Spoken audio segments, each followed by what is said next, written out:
It's time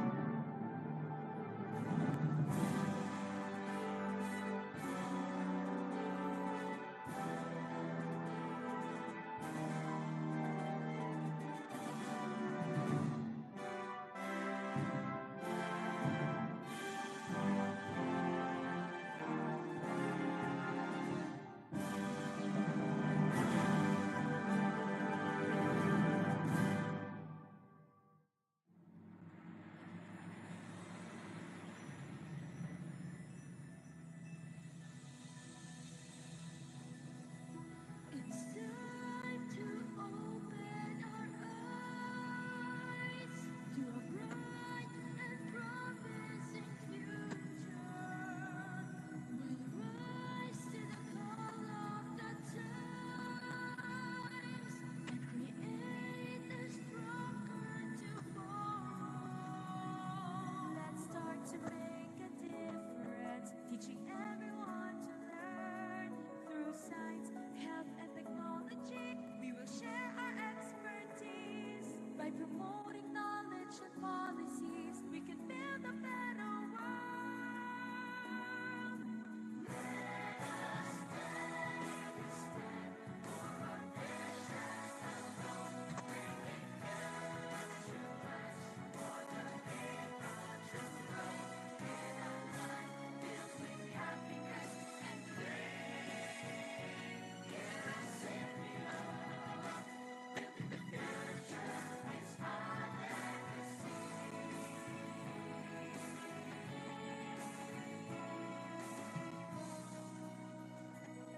We'll achieve our goals through partnership, creating opportunities by working hand in hand. We can accomplish all our dreams for a better quality of life is now within our reach. Let us take a step for our visions alone, bringing future us for the people to grow in a life filled with happiness and faith. Here at SEAMEO, building the future is our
Good morning, everyone, and welcome to the SEAMEO Ministerial Policy E-Forum 2020.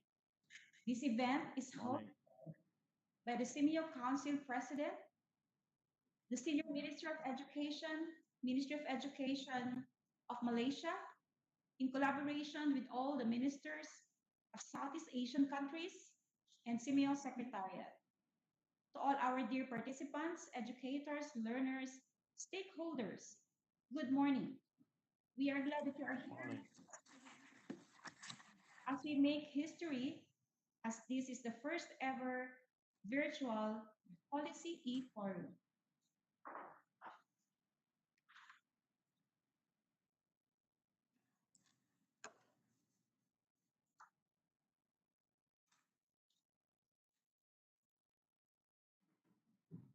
have our CEMEO Council President, our CEMEO Council Vice President, and our members of the CEMEO Council of Ministers. Allow me first to show the mechanics of the policy forum.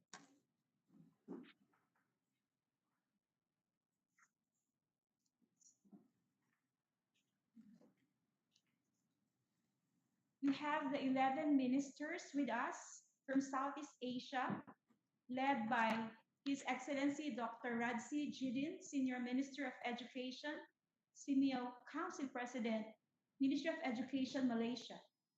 His Excellency Minister Ong Ye Kong, Minister for Education, CEMEO Council Vice President, Ministry of Education, Singapore. We have His Excellency Minister Dato Seri Setia Awang Hamza bin Haja Sulaiman, Ministry of Education, Brunei Darussalam. His Excellency Dr. Hang Naron, Minister of Education, Youth and Sport, Ministry of Education, Youth and Sport, Cambodia. His Excellency Minister Nadim Anwar Makarim, Minister of Education and Culture, Ministry of Education and Culture, Indonesia. Her Excellency Madame Sengduan Lanchantabung, Minister of Education and Sports, Ministry of Education and Sports, Lao PDR. His Excellency Minister Myo Tin Ji, Minister for Education, Ministry of Education of Myanmar. Her Excellency Minister Secretary Leonor Magtolis Briones, Department of Education, the Philippines. His Excellency Minister Natapol Tipsuwan, Minister of Education, Ministry of Education, Thailand. Her Excellency Madame Dolce de Jesus Suarez, Minister of Education, Youth and Sport, Ministry of Education, Youth and Sport, Timor-Leste. And His Excellency Minister Fung Zuana, Minister of Education, Ministry of Education and Training, Vietnam. Welcome to this first ever virtual forum. You know, as we speak today, we are still in crisis, and around 190 countries are in lockdown, and almost a billion of learners are affected by COVID-19.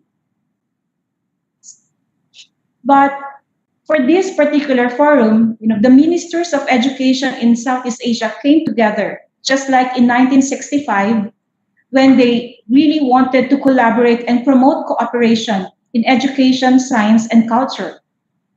Since then, since 1965, they agreed to address educational issues in the region to work together and to promote cooperation for the common good. And I think since then, our vision has not changed. Today is a special time. It's a defining moment in CEMEO's history where we have to talk about our shared future. Because of COVID, it has dramatically changed the education landscape. So in this particular forum, we would like our minister to share with us answers to some questions that have been, coming on in our minds, like how did the ministers prepare and manage the whole education system during the period of disruptions caused by COVID-19 pandemic? How did our Southeast Asian ministers ensure that learning takes place regardless if the learners are in schools or in their homes? What are the good practices and solutions that they have adopted that redirected the teacher, educators, and learners to continue learning despite the school lockdown? And at the end, we would like to see the reimagined future, our way forward. And what are the thoughts of the ministers as they transition from this lockdown and education disruption to the post-COVID world? So the flow of our forum for today is that we will listen to keynote presentations from our leaders in the region, CEMEO Council President and Vice President. It will be followed by a panel of presentations to talk about ministers' experiences during the COVID-19 pandemic and the interventions they have done to address this situation. The part two will talk about now, school reopening and education after lockdown. What are the changes that they would like to implement in order for the teachers and the schools to go on with the new normal. At the end of these panels, there will be Q&A, which we will ask both our keynote presenters, our speakers for part one and part two. The excellencies will talk about the new normal, and then we will listen to the Honorable Stefania ADG of UNESCO headquarters for some inspirational message, and we will be presenting joint ministerial statement, which we propose to the minister as well. So that's the flow of our discussion for today. And we would like to start with our keynote speakers for this morning.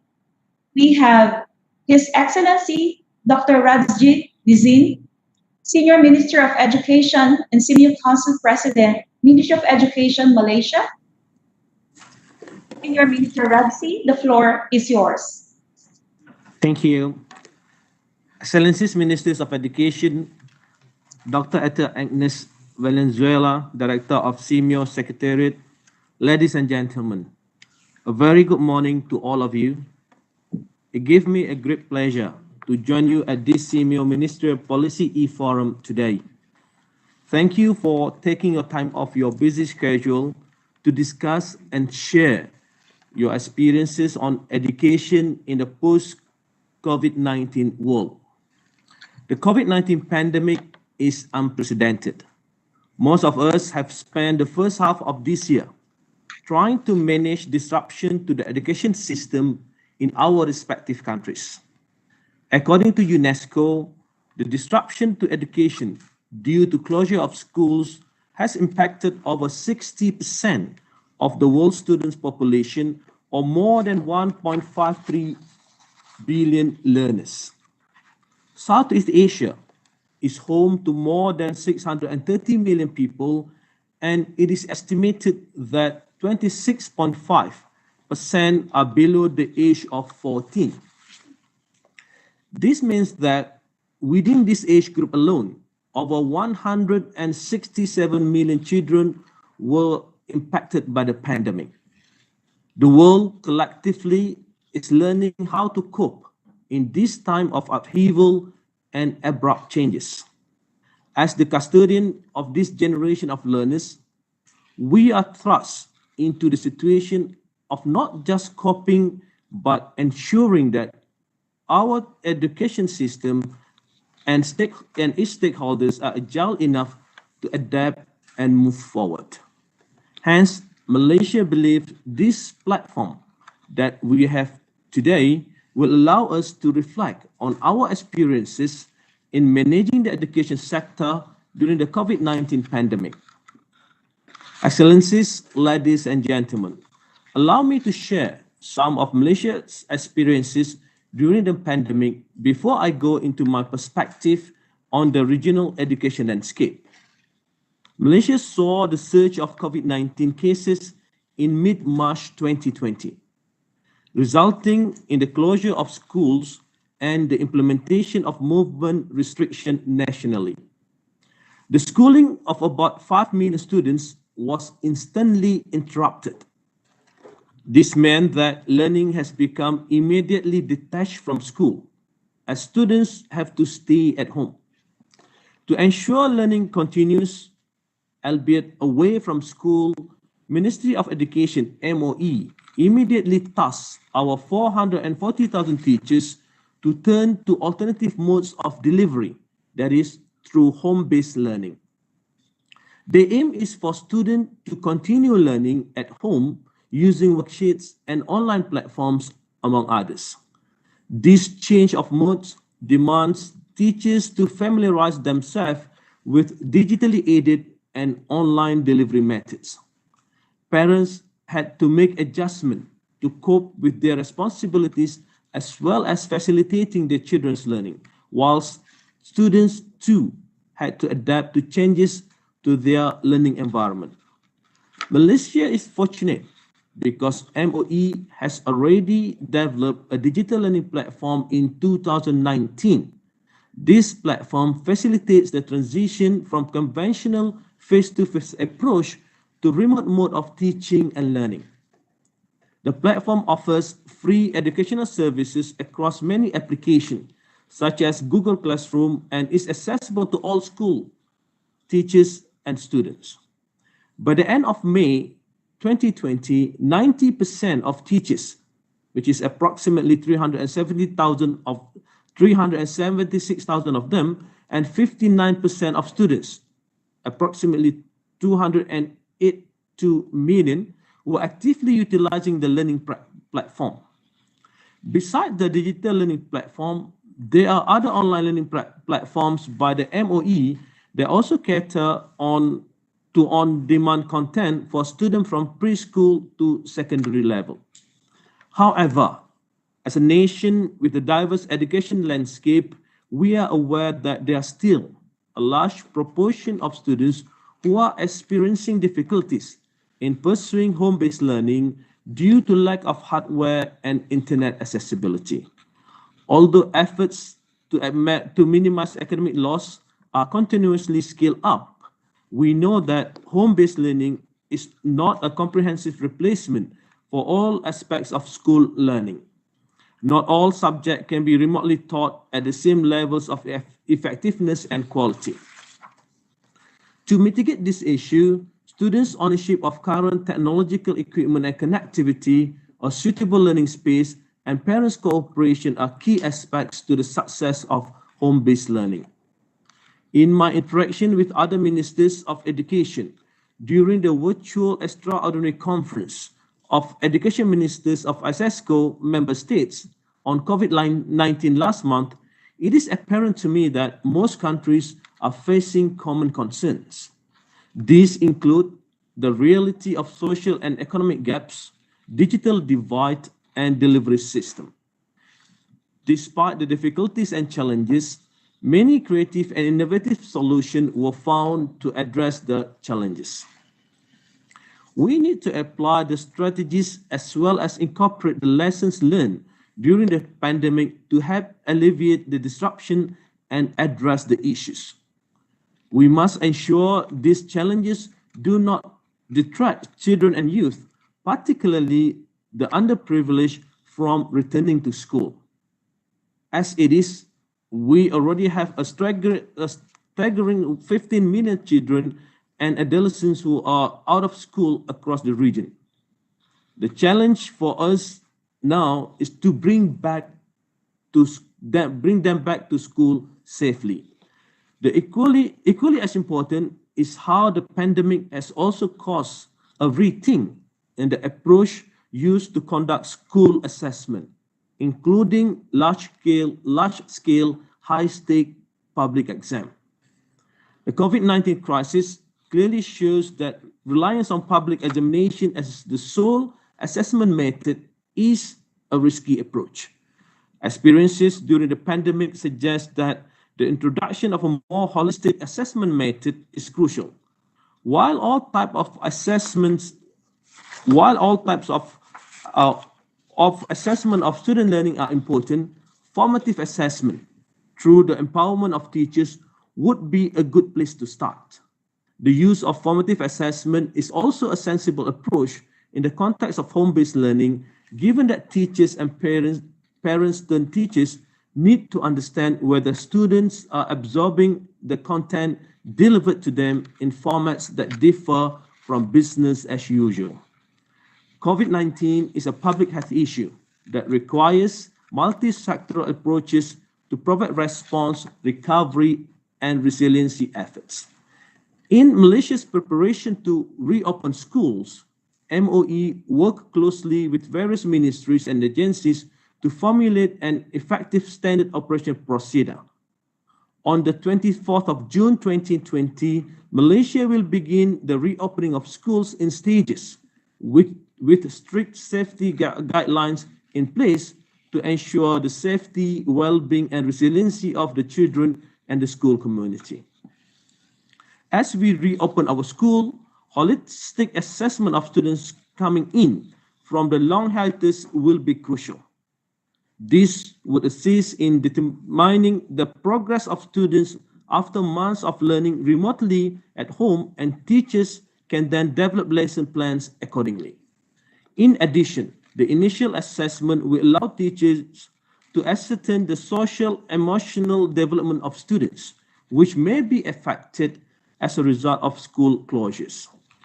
Excellencies, ladies and gentlemen, this pandemic has challenged everyone to think outside the box. SEAMEO has been observing the SEAMEO Southeast Asian Education Agenda 7 priority areas since 2015, and our work plans thus far has consistently adhered to these priority areas. We have to ask ourselves, how can we do things better? As the education landscape and ecosystem have definitely changed since this pandemic started. One of the issues we need to face is our readiness in responding to the crisis. It is necessary to re-evaluate our current mechanism and strategies for disaster recovery and resilience over and beyond our conventional practices focusing on natural disasters. As SEAMEO goes into the development phase of the SEAMEO Strategic Plan 2021-2025, it is also important that we incorporate the experiences and lessons learned in this pandemic to plan and improve strategic direction for SEAMEO. Thus, in charting the perspective of SEAMEO post-COVID-19, I would like to call upon the SEAMEO Secretariat to facilitate this effort, and I request the support of my fellow Ministers of Education of SEAMEO member countries and the whole body of SEAMEO units, associate member countries, affiliate members, and partners. This is an opportunity for us to foster greater regional collaboration. I am sure my esteemed colleague, with our collective experience and expertise, we can work together to chart our way forward for education in this new normal. I wish everyone to stay safe and healthy. On that note, I thank you.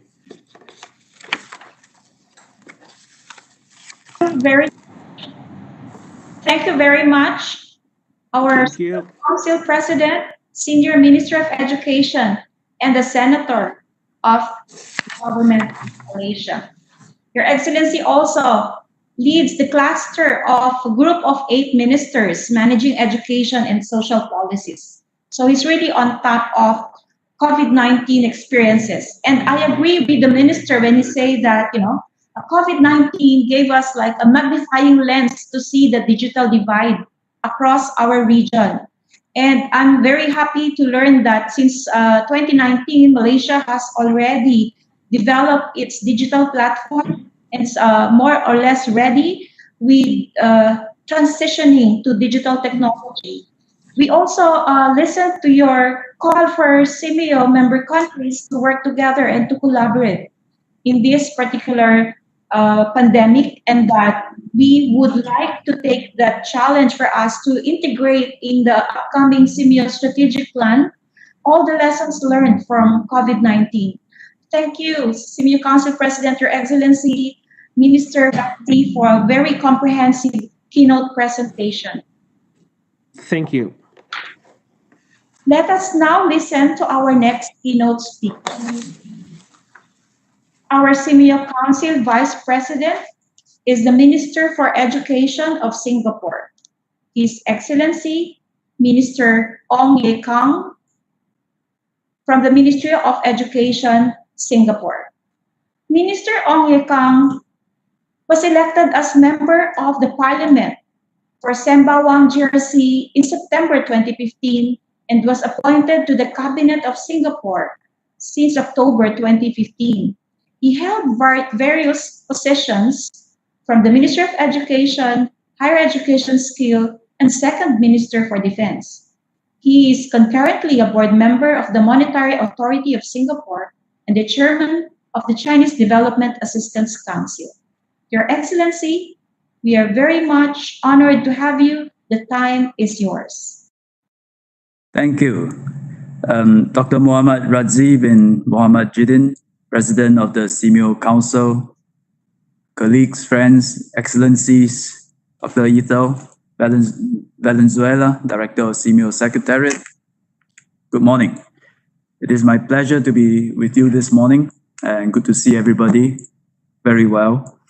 And we are in exceptional circumstances. And I think education ministers around the world, including us, we are confronted by a few serious questions. Number one, do we keep schools open? Number two, if the answer is yes, how to do it safely? And number three, whatever we do, whatever the decision of the first two questions are, how do we make sure the most vulnerable children are taken care of? And because of these common challenges we face, this is a valuable and timely virtual gathering of ASEAN education ministers to share our experiences and to learn from one another and to take a common stand. And this morning, let me share Singapore's answers to the three questions that I posed. And I think they boil down to making difficult trade-offs and choices, mobilizing the government and community resources, harnessing human ingenuity and our spirit of cooperation. First, I think the basic choice before us is this, that COVID-19 will be with us for some time, a year, and likely longer until a vaccine is found. And in the meantime, can we afford to keep schools closed for such a long time? And I think our answer, most of us will conclude that we cannot, not for such a long time. School closure has a significant long-term impact on our children. It inflicts a tremendous social and human cost. And studies have shown that it can set students back and our children back for many years, even into adulthood. So we must try our best to save the school year, this and the next one, by keeping schools open but safe. Then second question is, if we decide we have to try to keep schools open, how to do so safely? And this means implementing various safe management measures in schools, getting everyone to observe them, whether it is wearing of masks, keeping a distance from one another, staggering arrival dismissal times, finding ways to reduce the density of student population. And in Singapore, we rotate them based on the levels that they are studying in.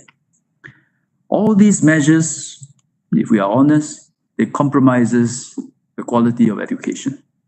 Because a holistic education requires discussions, socializations, children playing together, sports, competing, outdoor education, outdoor learning, learning journeys. All these will be compromised. But we have to continue to learn about the virus, how it transmits, where it transmits, what kind of weak link it seeks out. And then we make adjustments so that as many normal activities can take place as possible while keeping schools safe. So at the center of it all is our understanding of this virus, how it attacks human society, how it attacks communities, and take the right precautions to prevent those attacks. As of now, so maybe playing rugby may not be possible, but badminton, table tennis, sepak takraw may be possible. Visiting nature reserves as a class with safe distancing may be possible, but a school overnight camp may not be possible. And we have to make those choices. And if very unfortunately a student gets infected in school, we quarantine their contacts quickly so that the rest of the school can continue their lessons and we stop out the transmission. But if even more unfortunately, a cluster of infections emerge, we may have to suspend the school so that other schools can continue their lessons. I think we know all these solutions and methods. If we know the virus and analyze the events and the methods of tackling transmissions logically, but the challenge really is to bring parents and the public along with our decisions. Parents and the public, they must have the confidence that the measures taken are effective and that the alternative of leaving their children at home for prolonged periods or letting them wander outside the homes, but not in school, can be more damaging in the long term. So the third decision before us is, regardless of our decisions, how do we ensure the most vulnerable students are taken care of? We know that homes and families are not created equal. Some have the resources to high quality private education to their children. Others struggle even to feed them. Schools as public institutions can provide a good common experience for all our children. But when it gets interrupted, the poorest students amongst us suffer the most. That is why in Singapore, we adopted the policy that even during a lockdown, we call it circuit breaker in Singapore, schools do not close for this group of students. We brought in as many of them back to school as possible. Teachers came back to school, watch over them, give them meals, and teachers continue to guide them in their work. And it has been a tough period for every school system in the world, but there is a silver lining in every dark cloud, and I think good things have come out from the education front during this crisis too. So let me just a few of these silver linings. First, school systems in many countries have had to adjust to blended forms of learning in response to the pandemic, using internet, TV, even radio as alternate platforms for students access to education resources. In that process, many teachers got up to speed with digital competencies and tools. So the pandemic has accelerated our students and teachers' familiarity with online learning as an additional tool. Second, online and home-based learning, we discovered new things about our students that we never knew before. Students who were shy in class found the courage to participate more in discussions and ask questions during home-based learning. Online learning gave them the privacy, the time, the space to learn at their own pace and nurtured them, I think, a certain sense of curiosity to go beyond the curriculum to find out things themselves, independent learning. And this, I believe, is actually an essential part of education. So home-based learning and online learning, it cannot possibly replace classroom lessons. But I think there are clear advantages which can help us improve education for the future. Third silver lining, the crisis has given our students the opportunity to strengthen their character, their sense of duty to the larger community. Students are confronted with what it meant to be socially responsible, to stop the spread of the virus by limiting interactions with others, practicing social distancing, and good personal hygiene habits. They learn to show care and concern to those around them, especially to our frontline workers. They learn compassion as they rallied their friends and the community to support the less privileged. And students are now better able to absorb all these lessons, not through just studying books and talking about it in class, but now there's a real life context. And I think they absorb those lessons much better because they are living it. And the final silver lining is the appreciation parents have for our teachers. I think the weeks of parents at home having to juggle working from home, taking care of the home, watching over their children, they realize how valuable the teacher is. And parents saw how our teachers adjusted quickly to implement contingency plans to keep schools open in the initial stages of the pandemic. They will care those quarantined at home. We should really build on this positive momentum to better partner with parents in our children's education journey. We are still in the early stages of our fight against COVID-19. In the months to come, we will hopefully settle into a new normal, acquire new capabilities, and uncover new opportunities, be able to get schools to open, maybe in stages, carefully, but they will have to open for the sake of our children. Otherwise, I think we are undoing many decades and years of human society progress where we allow and enable many children to have access to good education. That is a major and a significant achievement of many of our societies. Do not let COVID-19 undo these many years of progress. I'm heartened to know of the efforts SEAMEO Secretariat has undertaken to share best practices through webinars and offer free online modules for educators. And maybe this is also a silver lining, and in future, we don't have to wait till major meetings for SEAMEO ministers to meet, but from time to time, we get together virtually to share our views, to learn from one another. So I hope our close network and partnership will grow strength. Thank you. Thank you, Your Excellency, for a very comprehensive presentation of Singapore's journey and how you have really enacted some responsive policies and, be able to transition immediately through those disruptions. Well, I like the word of circuit breaker and how you responded to reaching those families that are in need of support. As I take from you, all families are not created equal. So I think we learned a lot from you, especially on the safety, prioritizing the safety of our students and our learners, as well as our teachers. And learning from you the silver lining in this particular experience is really a lot. We have not really reflected that there would be positive gains like, discovering the talents of students, making them better, resiliency and social responsibility, and promoting personal safety for the children as well as others. Well, so many lessons learned from Singapore. But before we move on to our ministers, we would like to ask some questions. So I will read this question first to our SEAMEO Council President.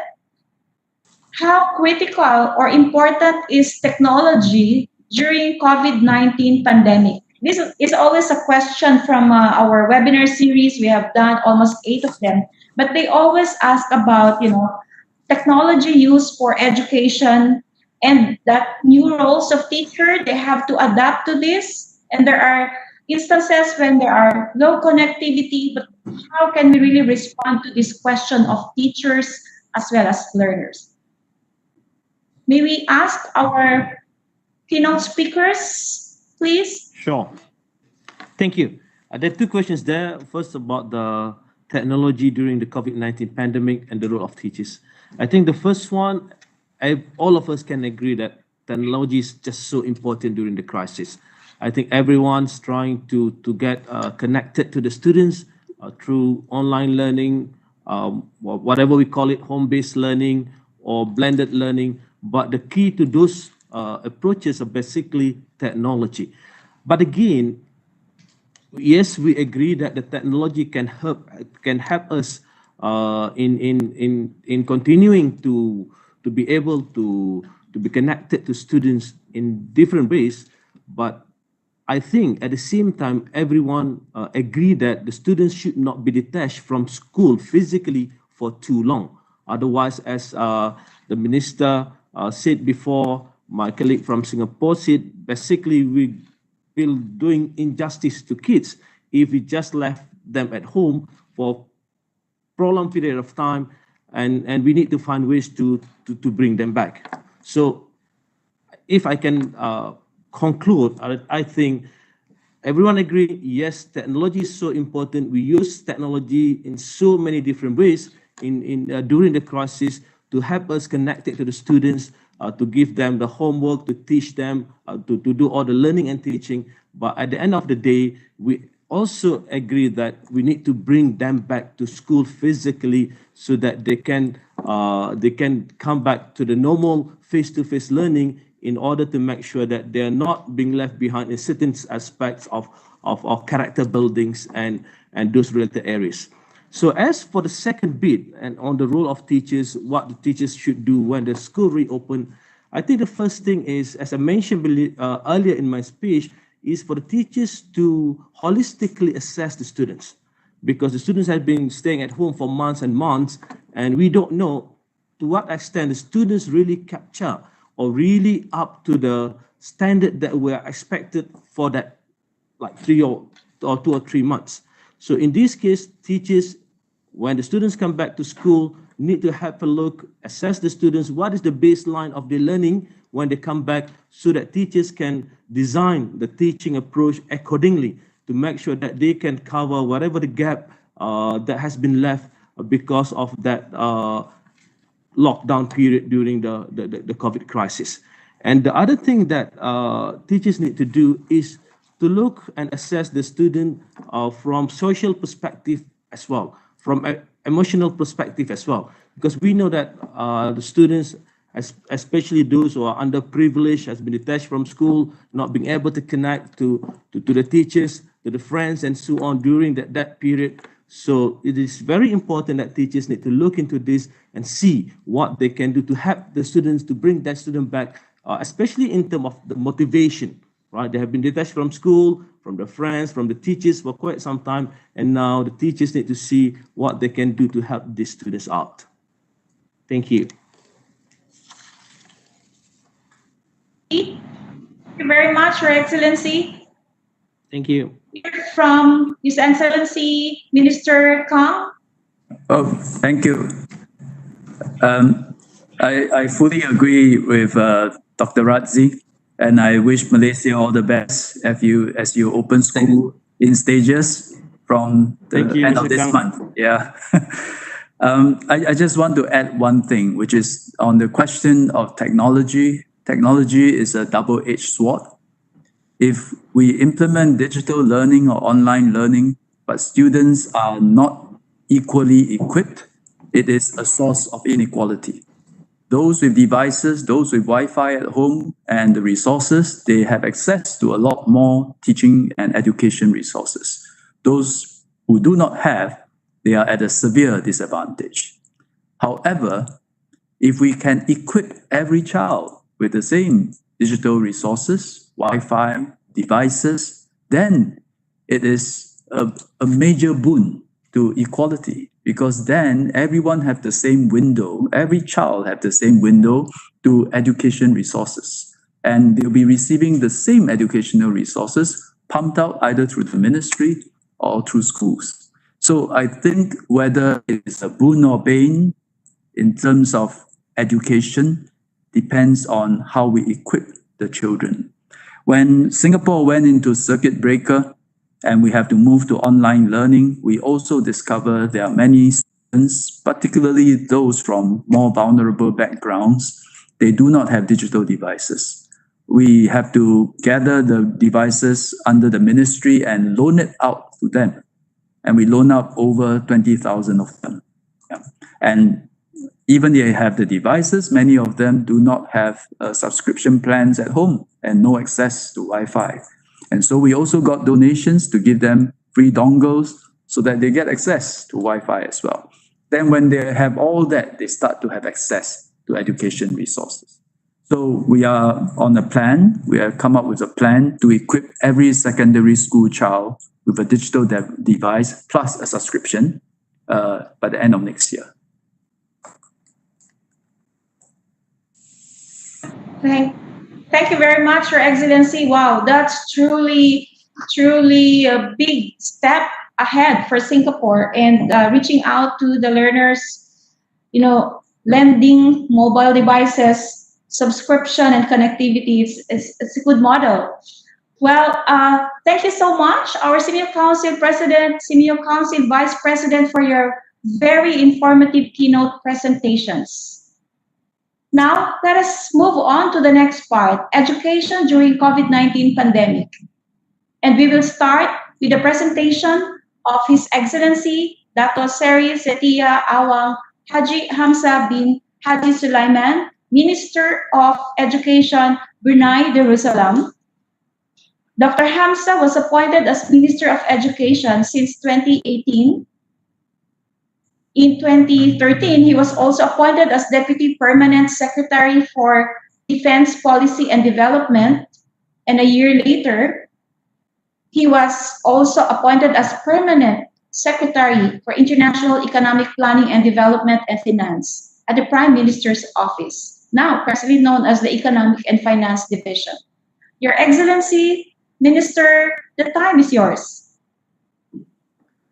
Thank you, Dr. Atal. Your Excellency, Dr. Muhammad Razi Muhammad Jidin, Senior Minister of Education, Malaysia and SEAMEO Council President. Your Excellency, Mr. Ong Ye Kung, Minister of Education, Singapore and SEAMEO Council Vice President. Excellencies, Ministers of Education of SEAMEO. Distinguished Dr. Atal Valenzuela, Director of SEAMEO Secretariat. Distinguished colleagues from SEAMEO Associates and Affiliates. Esteemed Directors of SEAMEO Centers. Distinguished guests, ladies and gentlemen. Assalamualaikum warahmatullahi wabarakatuh and a very good morning.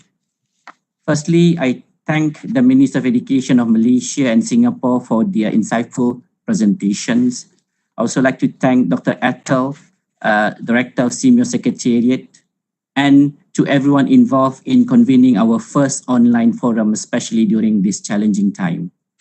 I'm honored to be able to join this forum with my fellow Ministers of Education and our distinguished guests in addressing education issues during this COVID-19 pandemic. I hope matters and issues discussed today will have a positive impact and become useful references to all. Excellencies, ladies and gentlemen, when the COVID-19 infection became apparent in Brunei back in March 2020, it demanded us to quickly respond and embark on new approaches to teaching and learning. And ensuring the welfare, safety, well-being of our children and community, the Minister of Education initiated a number of coping policies for our schools and their community. Our first action was to bring forward our Term 1 school holidays to ensure the health and safety of our students. When Term 2 commenced on the 30th March 2020, our schools reopened with a blend of online learning, home-based learning, as well as remote learning. COVID-19 inevitably accelerated us to exploit and utilize educational technology in line with the fourth industrial revolution. We shifted and centered all teaching and learning at primary, secondary, sixth form centers, TVET, and higher education institutions to online home-based learning and other remote learning programs, including educational TV. In addition, schools also provide home learning packs to marginalized and vulnerable students. Now, since 2nd of June, we have reopened our school for face-to-face learning in stages and currently are receiving about 50% of the total number of students in school physically. Excellencies, ladies and gentlemen, in responding to COVID-19 disruptions, our ministry has embarked on a number of initiatives, of which some are still ongoing. Our responses focus on 4 main target groups, namely teachers and school leaders, students, parents, and other school stakeholders. In supporting our teachers and school leaders, we have provided a number of guidelines. First one was the school business continuity plan. The second was on the online and home-based learning guidelines. Third was the social distancing and hygiene guidelines. Fourth, the curriculum, where we look at subjects for all school level, modifying and prioritizing topics and outcomes, and making teachers' resources easily available. Lessons are also broadcast on national television. This is to ensure continuity and minimum interruption to primary school studies. Fifth is the capacity building, where we continue to provide professional development programs for our teachers and school leaders. And in terms of technical support, sufficient supplies of materials are provided for home learning packs. The move towards online teaching and learning has been rapid. Some teachers find it challenging, resulting in anxiety, among others, of the issue that we face. A hotline and help desk as motivational messages through posters and others were created to help our teachers. Excellencies, ladies and gentlemen, students are the most affected by this pandemic. Learning in this new way is affecting students in various ways and could be overwhelming. As shared earlier, we prioritize the curriculum based on subject and topics. In terms of technical support, students are provided with comprehensive guidelines to help them transit to this new form of learning. In addressing this issue, collaboration has been made with relevant government and non-government agencies to donate computers, laptops that is to be loaned out to students who lack access to devices and internet connectivity. On connectivity, we are working closely with the telecommunication service providers to accommodate students as well as teachers for online learning. Our immediate policy to ensure that our marginalized children continue to receive education and keep their educational deficits to an absolute minimum. We also want to ensure they still have access to good nutrition, reduce risk of psychological harm, and ensure continuing provision of care. Our mitigating measures include collaborating with local telecommunication companies, NGOs, and government agencies to provide underprivileged students with free data for whitelisted apps and EduPack data package for students and teachers, and loaning out technological devices. Schools also prepare and deliver home learning packs directly to their homes, especially for those students who are unable to collect them from school. In addition, underprivileged children continue to be provided with free meals through our pickup centers. Special needs students meanwhile are provided with an individual education plan as well as customized learning resources and material. Being away from school and friends, confined at home, social distancing and coping with new ways of learning increase anxiety and stress. For marginalized students, this also means less or no access to psychological and counseling support. Schools are extending their support through hotlines monitored by school counselors in boosting student morale and motivating the students. Excellencies, ladies and gentlemen, the new norm of teaching and learning has also impacted parents. The ministry has provided them with guidelines with work given to their children. Assistance from school for information, tips, and webinars are also available. Frequently asked questions on online teaching and learning have also been created for parents' easy references. Open communication between teachers and parents offering support and recommendation through informal chats and discussion also encouraged to help ease parents' concern, apprehensions, and difficulties. Excellencies, ladies and gentlemen, within the education sectors, students and teachers are not the only disrupted groups affected by COVID-19. It also threatens and affects other education-related stakeholders. School closures are also affecting school canteens operators. Ministries exempted these operators from their monthly rental. Additionally, contracted school buses that normally transport students to and from destination are reassigned to assist in delivering the home learning packs to the student's home. In our effort to provide our children with nutritional support, we engage the services of vendors to supply food to our marginalized, underprivileged children. Excellencies, ladies and gentlemen, in conclusion, COVID-19 associates major efforts on some of the best practices that we have appreciated. We understand these measures are unique to each country. For Brunei Darussalam, we have seen collaborative efforts through the whole of nation approach with stakeholders, government and non-government agencies that has helped ease the transition to the new way of teaching and learning. Our immediate response in providing necessary guidelines and professional developments for our teachers and school leaders in catering for online teaching and learning proved to be very useful. Finally, we also strive to ensure our marginalized children continue to receive their education, have access to good nutrition, reduce risk of psychological harm, and to continue to provide care to all children in need. Thank you for listening and stay safe, everyone.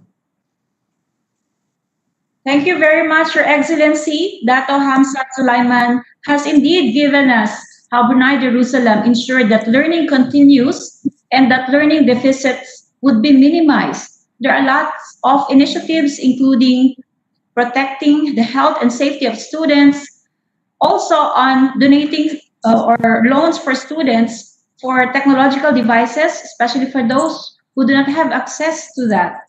And also the EduPack, the free meals. There are a lot of good things that we learned from Brunei Jerusalem.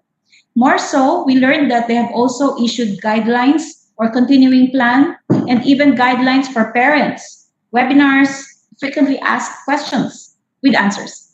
So I think that is a very good model for COVID-19 response. And now we're ready to listen to our next speaker.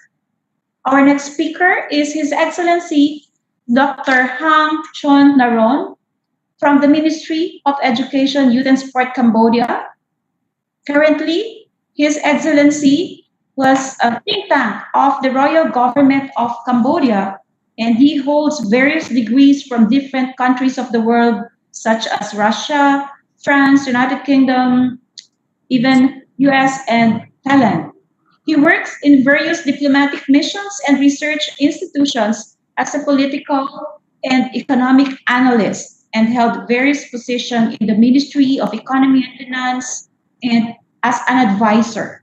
So let us listen to His Excellency to share with us the response to COVID-19 for the Kingdom of Cambodia. Your Excellency, the time is yours. Thank you, Honorable Dr. Rakzi Chidin SEAMEO Council President, Honorable Ong Ye Kung, Council Vice President, Honorable Ministers, SEAMEO Director, Dr. Ethel Valenzuela, distinguished delegates, ladies and gentlemen.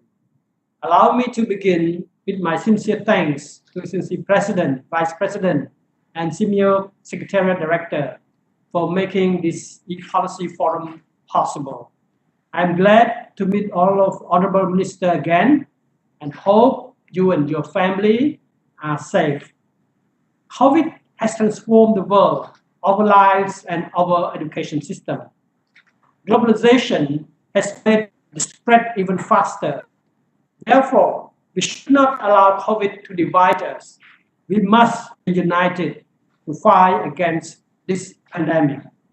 When the first cases were reported in Wuhan, China, our ministry launched a campaign of hand washing, school health, and sanitation. We teach students how to protect themselves from COVID. We have 20 students in Wuhan with whom we maintain regular contacts and provide support, as well as we learn from them about the virus and how to protect. When the first case was reported in Cambodia, we closed all the schools across the country and prepare for policy responses. We work on creating digital contents for our digital education and e-learning platform by creating video of learning contents and disseminate them by using Facebook, YouTube, and e-learning system to provide education. Online education was launched.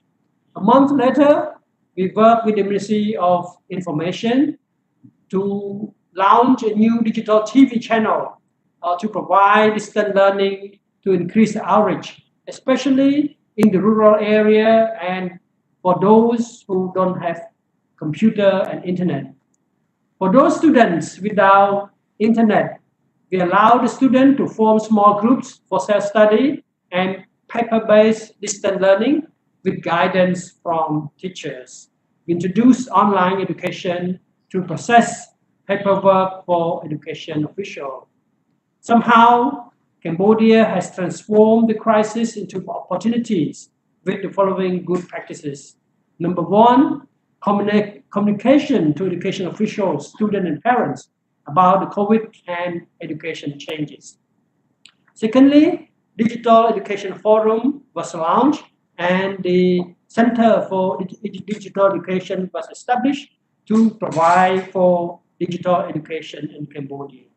Thirdly, harmonization of digital platform and software used for e-learning using Google Suite and Google Apps while using traditional distance learning methods for those without internet access. Fourthly, partnership with other ministries and all stakeholders. Fifthly, digital administration of school.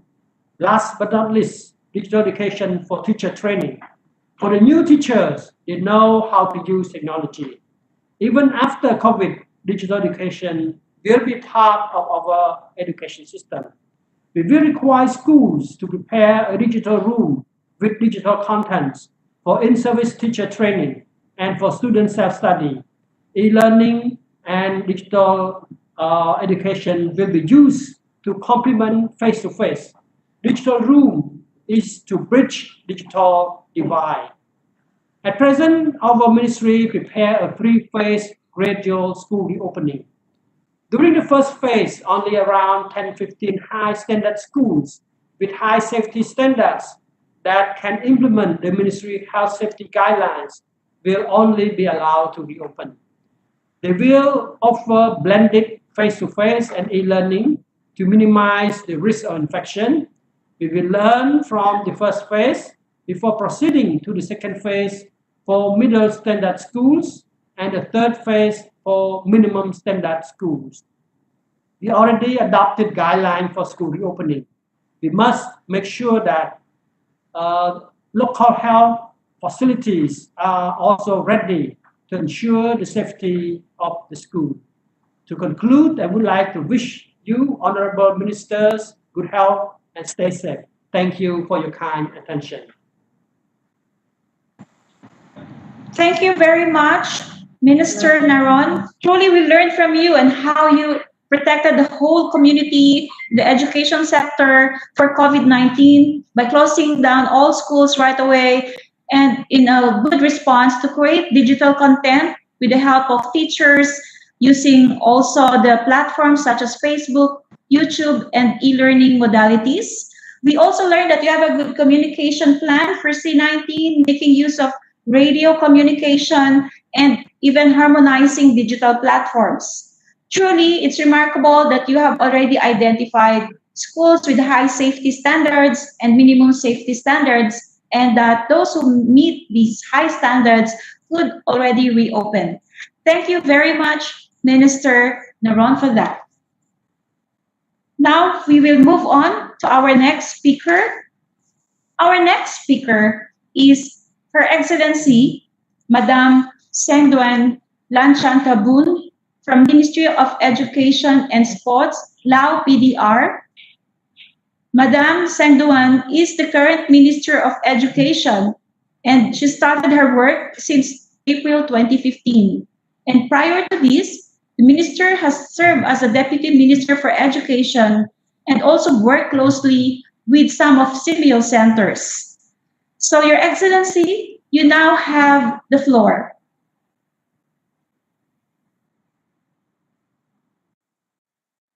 Ministers, Mr. President, Vice President of SEAMEO, Director of SEAMEO Secretariat, distinguished participants, ladies and gentlemen. On behalf of the Ministry of Education and Sport, Lapidia, I am delighted to have been invited to participate in the SEAMEO Ministerial Policy E-Forum on the theme Education in a Post-COVID-19 World. First of all, I would like to update you on the COVID-19 outbreak situation in Lapidia. Like other countries, Lapidia has been affected by COVID-19 pandemic with the first case confirmed on 23rd of March 2020. All schools and educational institutions in Lapidia have been closed on 19 March, just 3 days before the first case was confirmed.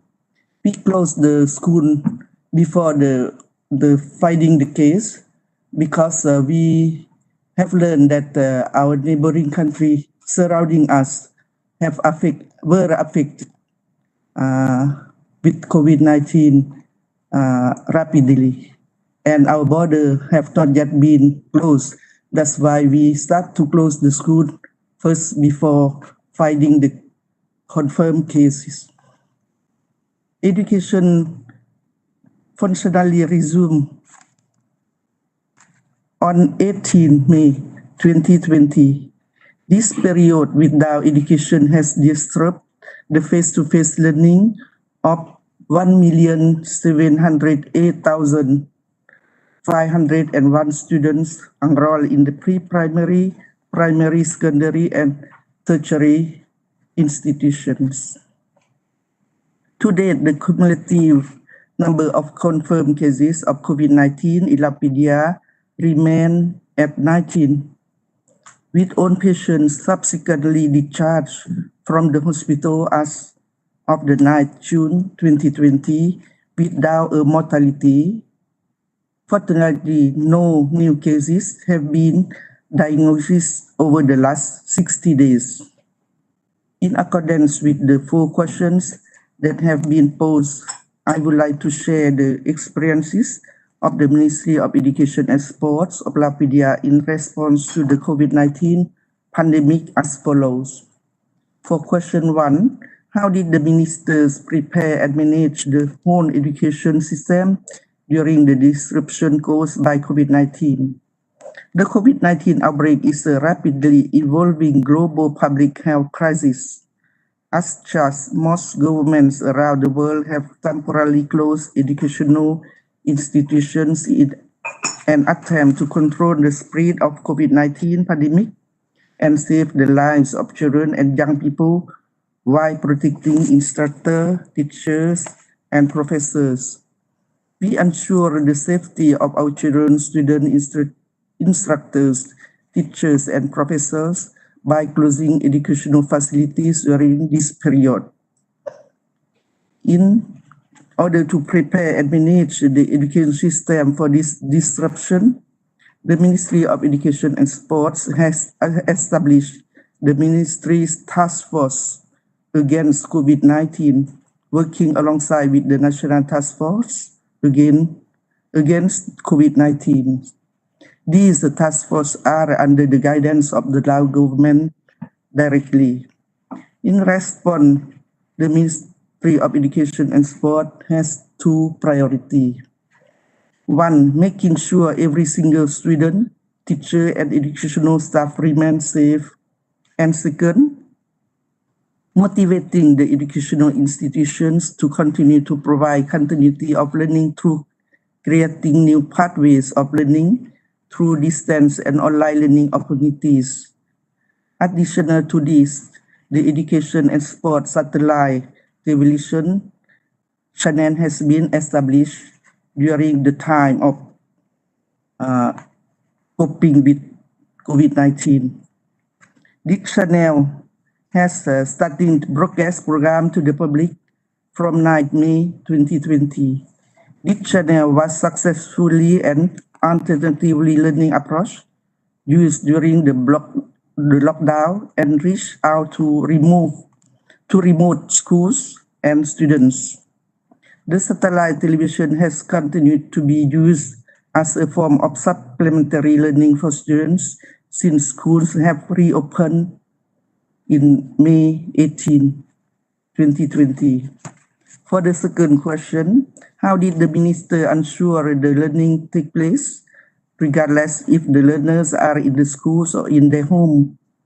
The COVID-19 pandemic and school closure have made it clear that there is great need for developing distance and online learning materials that can support students in their learning in the case of emergencies and as a means of catching up as part of restarting their schooling.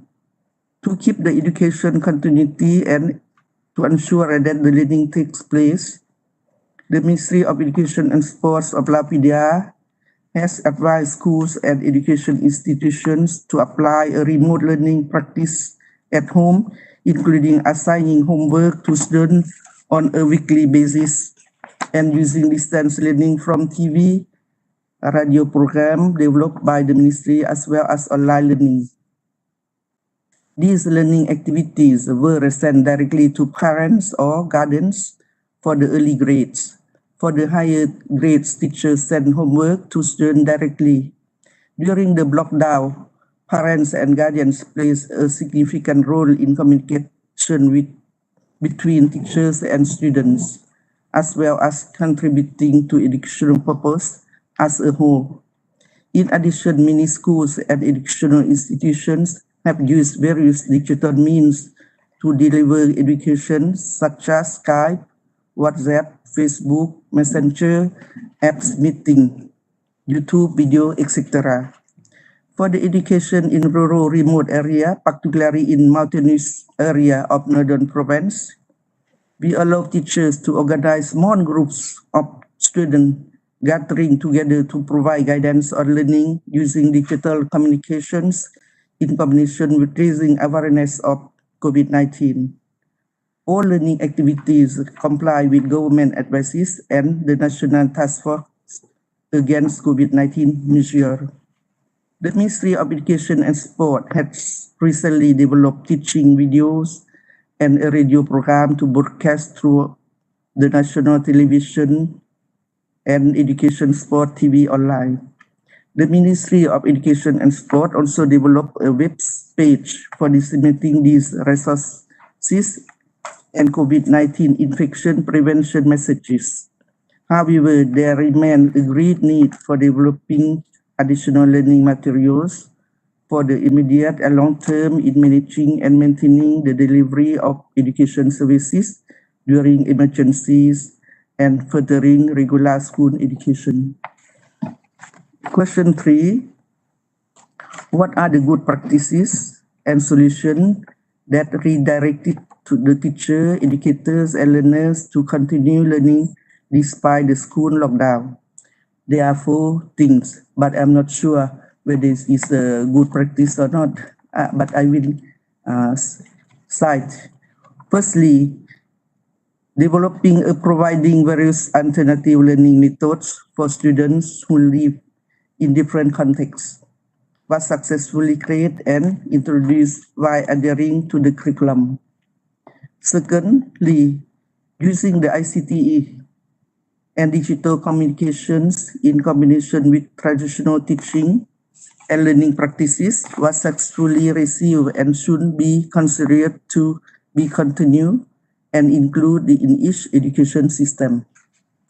Thirdly, investing in building the capacity of in-service and pre-service teachers on the 21st century skills such as ICT, computational thinking, and STEM skills is central to furthering and improving educational delivery.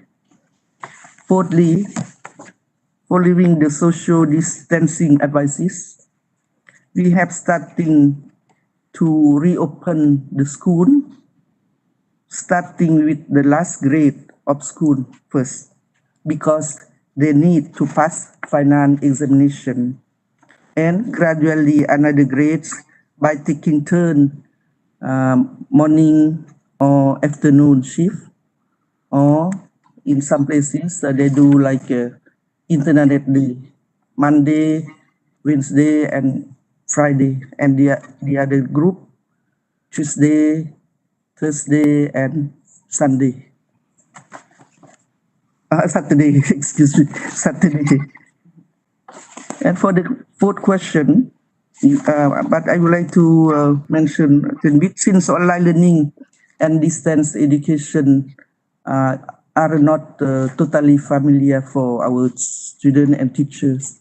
That's why reopening the school now is the most advantage and suitable for students and teachers.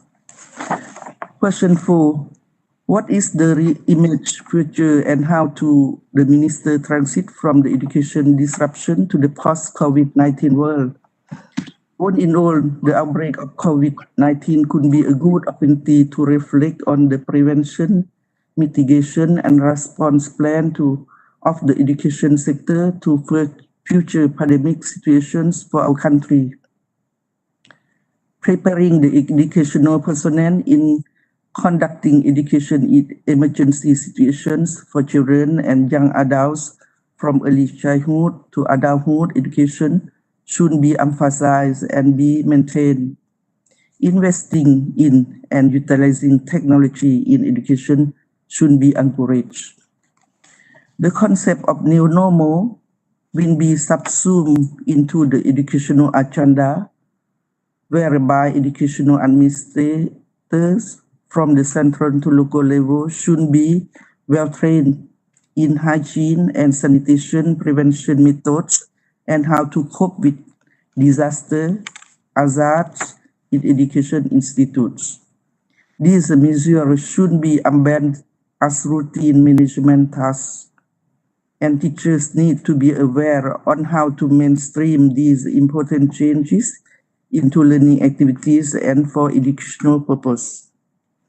Last but not least, we noticed that SEAMEO Center have abundant learning resources, both for individuals and materials, particularly relevant to organizing teaching learning during the emergency. I support the point raised by the president of CEMEC that we have to collaborate together using the expertise of SEAMEO Center to benefit to education for each our country. We do hope that we could further enhance cooperation in provision of stable material for emergency situation, and by incorporating high quality ICT programs into the educational curriculum, and at the same time ensuring the material is engaging and of the highest quality to improve the education provision. Finally, I would like to express, would like to wish you all healthy and success in your work. Thank you very much. Thank you very much, Your Excellency, Madam Seng Duen. That's really wonderful to learn that you have created the task force and you have ensured that learning will continue and that new pathways for learning are available. We would like to move on to our next speaker, His Excellency Dr. Myo Tin G. Minister Myo Tin G is Minister of the Myanmar government. He has served as rector of the West Yangon University, and prior to that, he was Director General of the Department of Myanmar Education Research. Your Excellency, you now have the floor. Thank you. Good morning, everyone.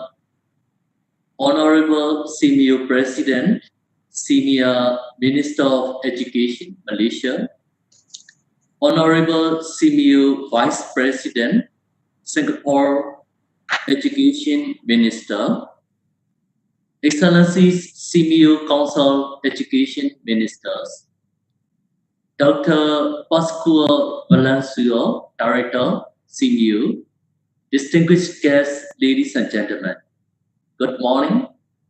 Selamat datang, Sawadee-kat. We would like to take an opportunity to thank Honorable SEAMEO President, SEAMEO Vice President, and SEAMEO Council Education Ministers, and SEAMEO for organizing this historical SEAMEO Ministerial Policy e-forum and your presence and time. Please allow me to use presentation PowerPoint slides.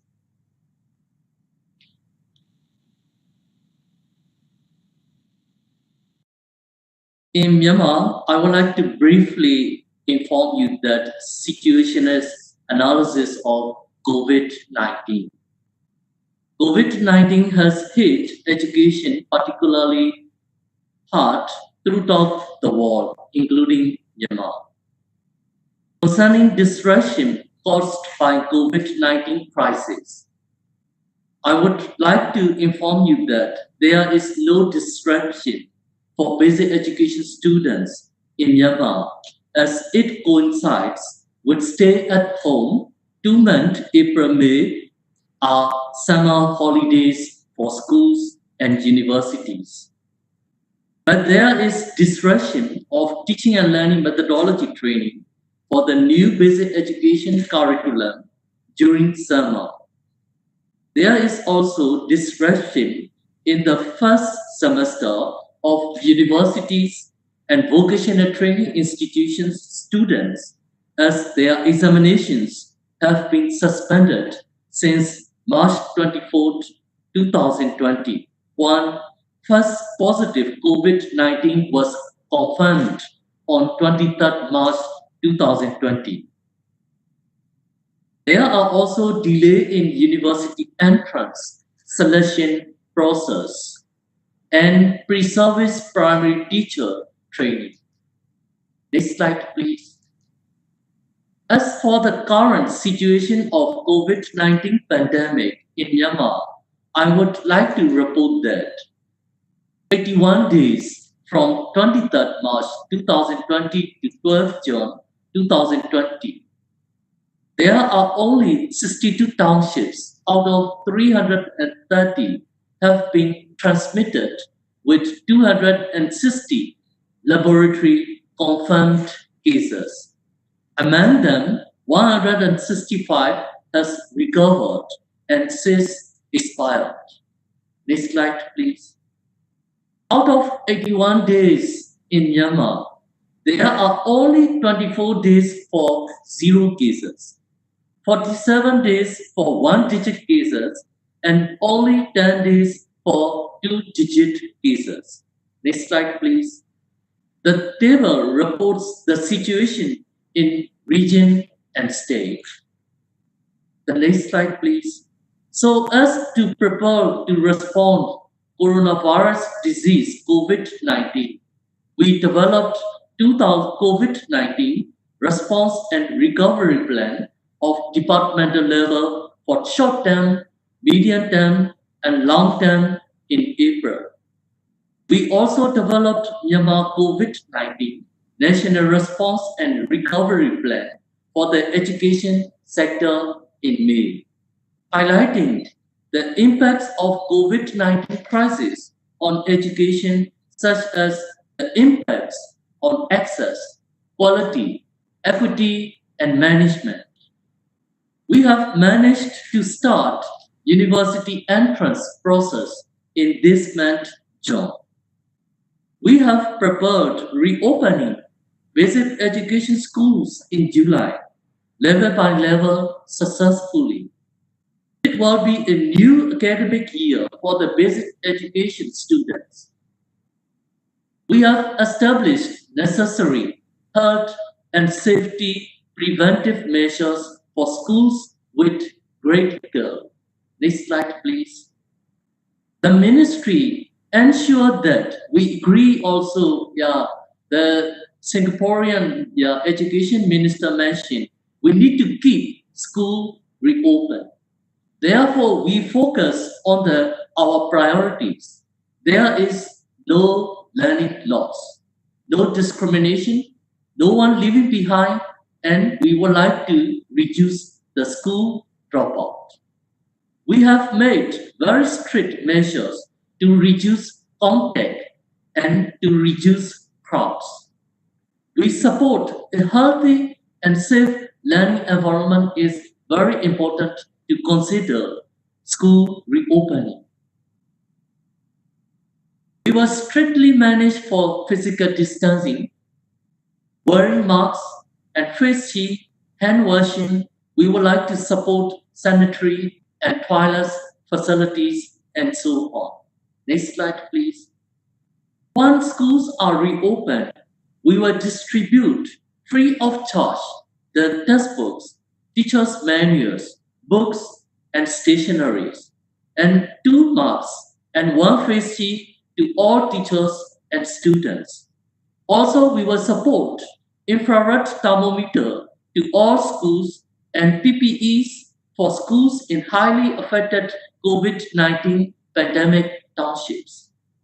We will provide hand washing facilities and hygienic toilets to all schools. We have made specific plans and arrangements for physical distancing 2 meters in classrooms.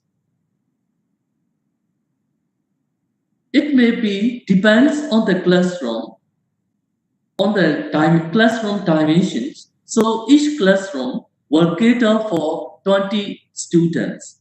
We are planning to reopen basic education schools with 4 options, depending on classrooms and student ratios.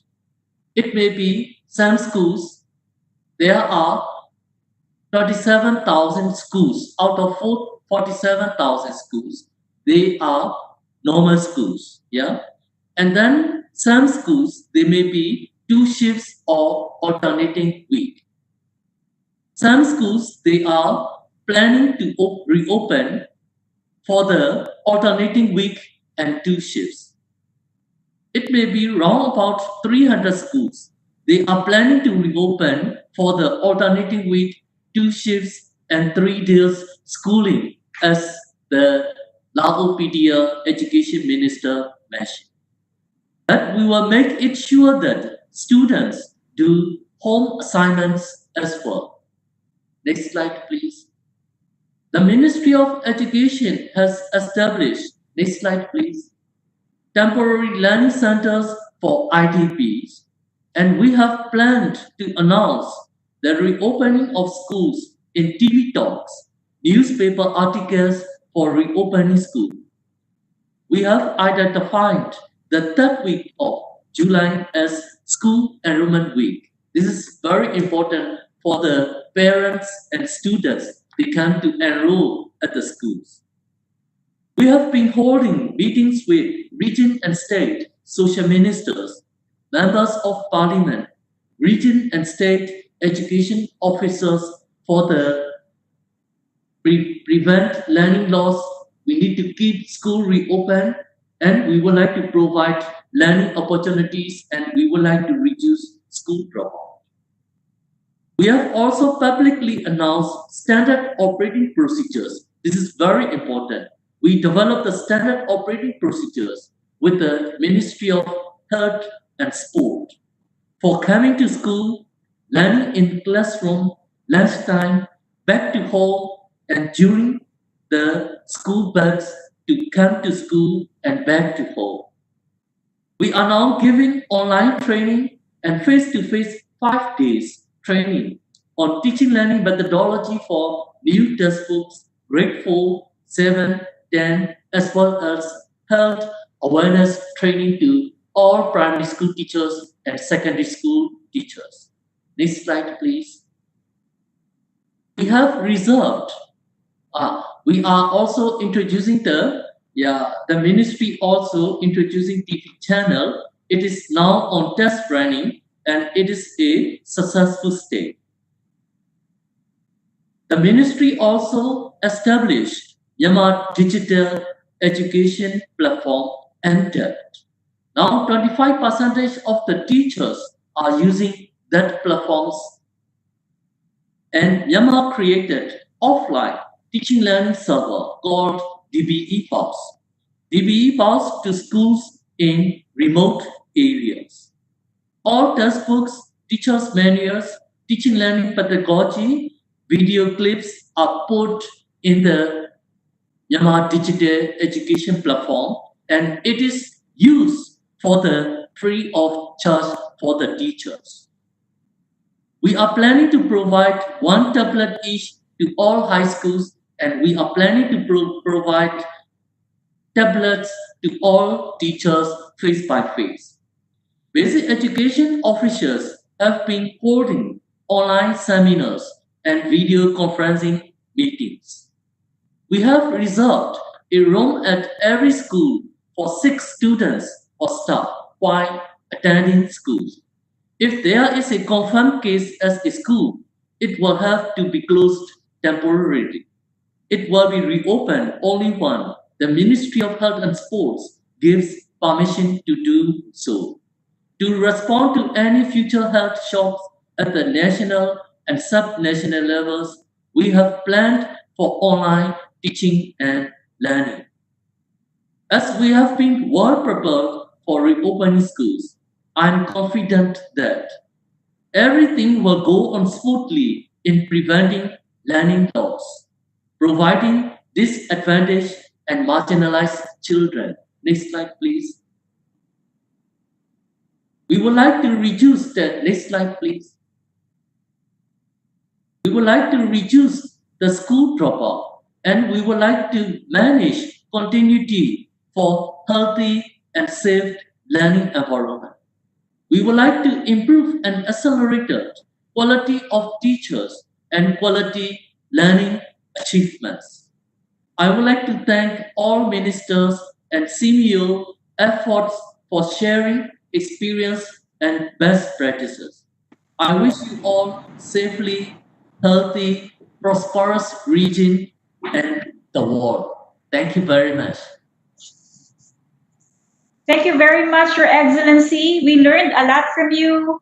Your proactive national response recovery plan, your management for continuity, and your plans for reopening. Thank you so much. We will now proceed to the next part of our e-forum. And after listening to all the presentations of the ministers, we would now like to learn about reopening plans and new policies. And certainly, we would start with the presentation from Her Excellency, Dr. Leonor Magtolis Briones, Secretary of Education, Department of Education, the Philippines. Her Excellency, Dr. Leonor Briones is the Secretary and was Minister and Professor Emeritus of the National College of Public Administration and Governance. She spent most of her life as a teacher, and she also served as Treasurer of the Republic of the Philippines and was Presidential Advisor for Social Development Cabinet rank. She also served at the Commission on Audit. Let's now listen to Your Excellency. The time is yours. Thank you, Ethel. Good morning to all of us in this forum, including those who are watching through remote style. Thousands of teachers from the Philippines are also watching and listening so they can learn. Greetings to all of us, fellow warriors, fellow advocates in this battle to make sure that education will continue as we are led by our council president, Dr. Radzi Jidin of Malaysia, and our vice council president, Ong Ye King Kung of Singapore, and fellow ministers. Good morning to all of you. I speak and I share our experiences, our plans, our outlook in the Philippines, not only as an educator, as a minister of education, and former treasurer of the Philippines, but also as a COVID survivor. As many of you know, I underwent 4 weeks of isolation, which did not stop me from working, from meeting, sending out messages to all people in the Department of Education. And whatever policies that we have initiated are, as I said, influenced in some way by my actual experience of what isolation does, of what stoppage does, of what changes that have to be initiated to respond to an unexpected crisis. The Philippines, as all of us know, is a has a huge department of education, and a major challenge was the magnitude of moving and congregating learners, teachers, and education personnel nationwide. We are affecting the lives of 30 million individuals, not counting the ancillary services, 27.7 million learners from basic education, including alternative learning systems, 900,000 teachers and personnel, and 300,000 private schools, teachers, and personnel. And so the question that is raised to us for this portion of our exchange of experiences is, what are the short and long-term education plans of the Philippines post-COVID-19? when COVID-19 struck, we were in the middle of preparations for our shift to further improving the quality of education as mandated by the Constitution. So we were already into moving into even higher levels of quality for education. And we had organized what I would like to describe as a futures study in the Philippines, because we're trying to hold a mirror to look at possibilities as well as prospects and trends in the future of education beyond our term, beyond the immediate present. Now, what are these strategies? As asked in the question, we endeavored to develop a broadly evidence-based learning continuity plan. I'm very happy to note that significant number of SEAMEO countries are already into either the development or implementation of learning continuity plans. We also effectively engaged and as a matter of fact got the support, encourage and instruction no less from the executive branch, particularly our president, who was very carefully watching and carefully listening and carefully assessing all the information that he could get on the state of COVID and also how it impacts on education. Our president is a child of a school teacher herself during her days. We have also broadened constituency partnerships and support from the general public. I believe this is very, very important when we make a significant or dramatic or sometimes even controversial pivot in our emphasis in our programs of education. We totally need public support. In a country with 100 million people who believe that education is the key not only to economic freedom but to human freedom as well. And we are also developing risk communication strategies in the context of fear, uncertainty, and too much noise. I have undergone all of this when I was first diagnosed for COVID. And I can imagine how children, how young adults, how our teachers, and the rest of the community can be terrified, can be paralyzed by the fear, the uncertainty of not knowing what will happen next. So we really focused on our learning continuity plan. And the first principle that we adhered to and which we are committed to, together with the president, is to protect the safety, the health, and the well-being of our learners and teachers and personnel, and to prevent the further transmission of COVID-19. But at the same time, we want to ensure learning continuity. Our battle cry is learning must continue. And the president has agreed that even as we do everything to keep our learners and our teachers and our community free, at the same time, we must continue the process of education. Otherwise, we might once more, as during the debt crisis, what happened during the debt crisis, produce a lost generation of children and learners. And so we developed our learning continuity plan. This is where technology has been very, very helpful. I usually meet my management committee, regional directors from all over the country once a month. Now it is possible for us to meet even every day or every other day. It is possible for us to know what is happening in the provinces as well. So what are the key components? Because the question is what are our plans of our learning continuity program? First, we focused on the curriculum.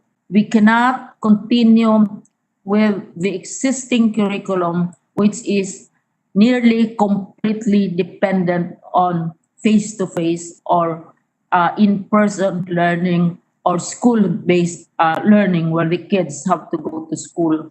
So what we did was to reduce the 15,000 learning competencies which we require our basic education learners to be competent in to less than 5,000 learning competencies as of this time. We also have developed like other countries and all those who preceded me in speaking have mentioned multiple learning delivery modalities. And we depend on blended learning and distance learning as major options. But to be able to do this, we also need to prepare our teachers and our school leaders. And right now, as in the other countries, they are undergoing by themselves or under our own National Educators Academy of the Philippines for multiple learning delivery modalities. They have to get used to giving lectures and explanations to students whom they do not see, in the case, for example, of delivery by radio. At the same time, we have never given up on the required health standards. We work very closely with our Department of Health. Now, there has been a question in the Philippines, I suppose in other countries as well, and decisions have already been made as to when schools will open. We did a survey involving nearly 800,000 respondents, asking them, when do you want schools to be open?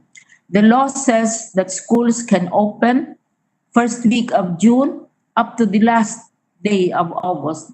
And the preference was for the very last week of August, so there will be time for us to prepare.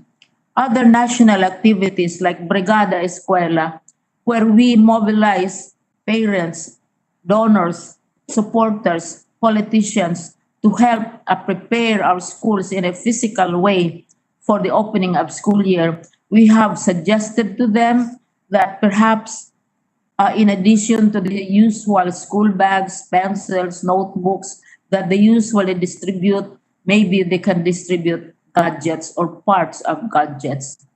We are also reorganizing. For me, as former national treasurer, the finance, the procurement, and the delivery aspects, not only of materials, but also of various other necessities, ensuring also 900,000 teachers get paid on time with their benefits. We are reorganizing our finance, procurement, and delivery. This is a very important aspect of our response to COVID. Make sure that our teachers continue to be paid, make sure that our procurement procedures are above board, and make sure, hopefully, that what we need will be delivered on time. Also, since our monitoring, evaluation, and adjustment procedures are based, as I said, as most of us, on face-to-face learning, we are developing ways of evaluating, monitoring, and deciding whether students should move on to higher grades. So I've already mentioned blended or distance learning modalities. And we are also in the process of printing digital modules. We are into online learning resources such as the DepEd Commons. Our platform, which we describe as DepEd Commons, has already more than 8 million subscribers, teachers, learners, and parents.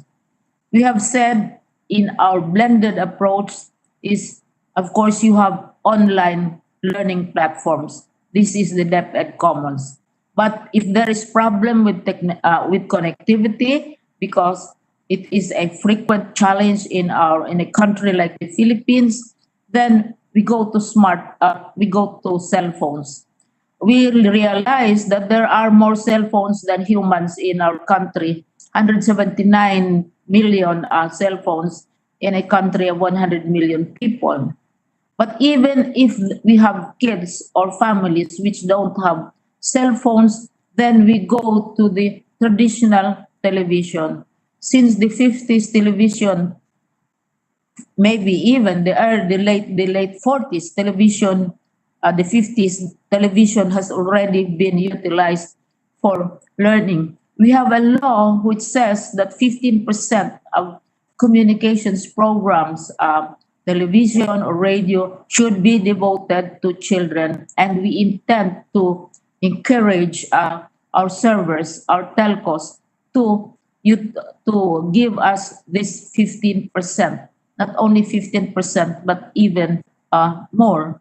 So no platform, then you have the smartphones. No smartphones, then you have television. No television, then we move on to radio, which was invented in the 1800s. And we already have existing schools of the air, which are managed by various schools, universities, and also by civil society. But we have to transform this into our new normal, as I said, what we call most essential learning competences, from a high of 15,000 to 5,000 for this particular time. Only the other night, when the president learned that we will be using radio-based instruction for communities which don't have connectivity, don't have television, and other gadgets that we in the urban places, we who like to think that we cannot survive without them. So the president has decided to provide learners with radios, but these have to be solar radios because of the problem of connectivity. And we are now making an inventory of schools and estimating the number of learners who will be given radios so they can continue the learning process without having to go to school. So actually, we have come out like our fellow warriors with a variety, with menu of options. Online is not the only answer. There's a huge debate in the Philippines on how useful or whether it's really a good way of teaching learners. So you have online, you have cell phone, you have television, you have radio. And if all else fails, as was mentioned by one of our ministers, then learning modules are being printed so that these will be delivered in various pick-up points for either parents or for the village officials to distribute to the different kids. Thinking about it at the national level, when you think 28 million, it's a huge daunting task. But if you go down to the level of the school, it is possible for the head of the school, for the regional director, to select from the menu what is more appropriate. Because we also have conducted a survey of how many kids, if the kids have cell phones, or if they have television, or if we have radio. We have also conducted a survey of our teachers. 87% of them have tablets and desktops in their own home, but these belong to them personally. So this is a huge challenge for us financially. And our president has responded very strongly and made a commitment to, including our Minister of Finance, to help generate the resources beyond our budget at this time. So what are the key areas in the future of education as we see it? Exploring technologies, mention was made of this by my colleagues. Reframing the curriculum, because the curriculum there is no choice. We have to take a closer look at the curriculum, as I said, focus on the most essential matters that we want our children to learn, and perhaps pick up again when face-to-face school is possible. And then we are anticipating educational opportunities from innovations. We are also reinforcing learning sciences, assessments, analytics, and knowledge mobilization. But at the same time, and I have emphasized this again and again, what makes us different from robots, from cell phones, from platforms is that we are human. So we want to retain the humanistic aspects of education, and we want to see how this can be transmitted, as the Minister of Singapore has said, through these new technologies, these new menus, with even as we are not engaged right now in face-to-face learning, because we are going to do this in the opening of school will be on August 24 for basic education, and during this time we have been modifying our curriculum. We have been working out scripts, converting scripts to TV and radio format. We have been upskilling our teachers and even ourselves. And our teachers who are worried about the technological demands of the present as well as the future, I tell them that I am not a techie. All I know is Facebook and Twitter. And when I was in college, we were taught typing and not technology or smartphones and so on. So I will be learning together with them in the next 3 months when we open school on August 24. The opening of school has been approved by the Interagency Task Force against COVID-19. There is a cabinet group focusing on the battle against COVID-19. Cabinet members are there. And then, of course, the president has formally announced that school will open on August 24. There are challenges. And I always say to our teachers, we teach not only multiplication table formulae and all the wonders of science, but we teach them courage. We teach them hope.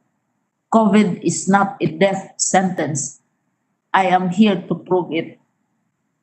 I'm a living proof of COVID not being able to demolish a 79-year-old woman. And it's not a death sentence. We can continue operating. We can continue sharing. We can continue teaching our children, COVID or no COVID. Thank you very much. Thank you very much, Secretary Leonor Magtoles-Briones. Thank you for sharing us your very inspiring journey, your personal journey on how you get back safely after the COVID experience, and for sharing with us all those initiatives from DepEd, PELCP, DepEd Commons, and the challenge to change the curriculum and adapt it to the current times and your Future of Education initiative. Thank you so much, Secretary Briones. We will now move to Thailand and listen to His Excellency Mr. Natapol Tipsuwan, Ministry of Education of Thailand. His Excellency Minister Natapol is a member of the Parliament and served also as Deputy Party Leader of the Palang Pracharat. We will now listen to Minister Natapol. The floor is yours, sir.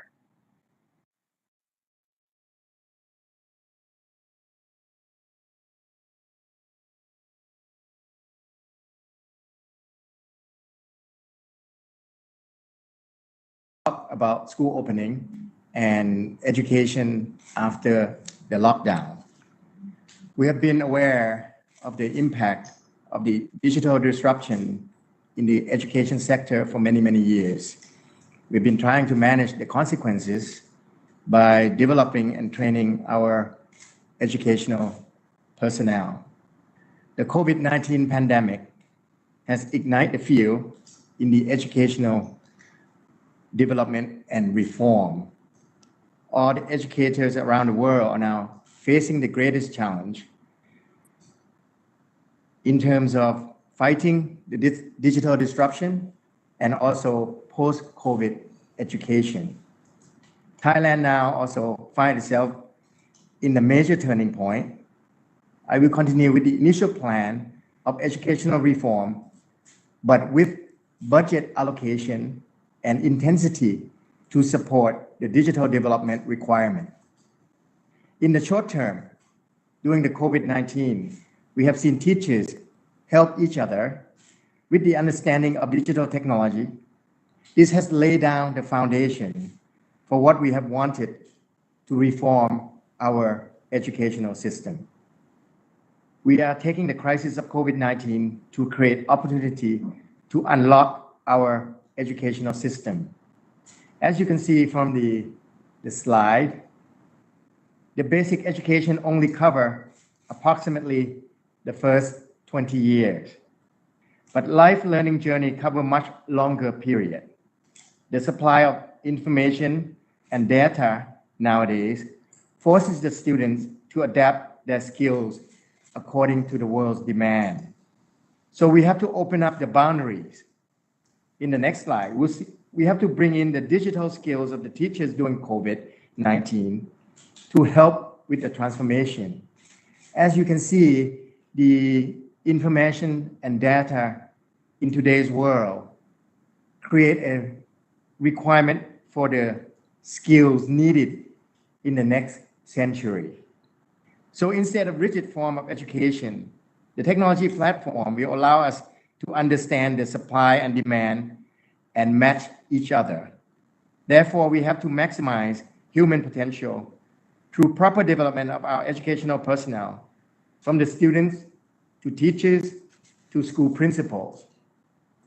Each student already have unique skills. We have to provide them with the support for them to reach their maximum potential. Teachers will help them reach their goals, but teachers would also need to be more flexible and extend their expertise. Teachers then would have to be well taken care of from the school principals in terms of their well-being and their life learning skills for teachers. The development goals will be supported by the government and get assistance from the private sector. We have shifted our budget allocation to fund the training centers through the investment in proper digital platform with the ability to structure individual development plan. So anything we put in the platform to create competency in the teachers or the students, we have to be able to measure them. Without measuring ability, we won't be able to monitor the progress of the teachers or the students. The COVID-19, believe it or not, has allowed us to utilize more data and actually close the gap of the disadvantaged group. It is remained to be seen after the school opening on July 1st, whether we'll be able to pick up more students that has been left behind, from the normal educational system. Nowadays, teachers have gone into homes. They have more understanding of the restriction requirement of the students' home and their families. So teachers would be able to adapt the lessons. They would be able to adapt the knowledge given to each individual students. For us in Thailand, we have postponed the opening of over 30,000 state schools from May 16 to July 1st. During the postponement, the government has created 17 television channels dedicated to each year group from kindergarten 1 to 3, year 1 to year 12, and also one each for vocational and non-formal education learning. The dedicated channels are prepared to assist schools once it's open, and the demand for smaller class sizes, that would be the requirement in terms of social distancing. The preparation also in the case for the second wave and third wave of viruses. In the future, once the pandemic have leave us, the basic contents of each group from these television medium will be enhanced into more premium content to provide content in the platform and creating more competency for the students. Teachers will also become more like an educational designer, along with educational startup companies, using the medium to provide the content to the students. So I hope that in the opening of the school, we can only provide a framework for the schools according to the safety measures from the health ministry. So everyone would be understanding the requirement in terms of medical care. But once the schools open, we have allowed the schools, the principals, and the teachers to talk among themselves and have flexibilities to operate their schools according to their safety measure in each region. The traditional education system and one size fits all is no longer relevant in the 21st century. We need a more flexible educational system that's responsive to the rapid changes of external factors by offering various learning approaches and lifelong learning criteria in line with the providing the unique potential for each student, so he and she can excel according to their strength. So we hope that COVID-19, once it stay with us or leave us behind, we would be able to overcome, not only as a country of Thailand, but as a region of ASEAN. And we hope that we can overcome this together. Thank you for your kind attention.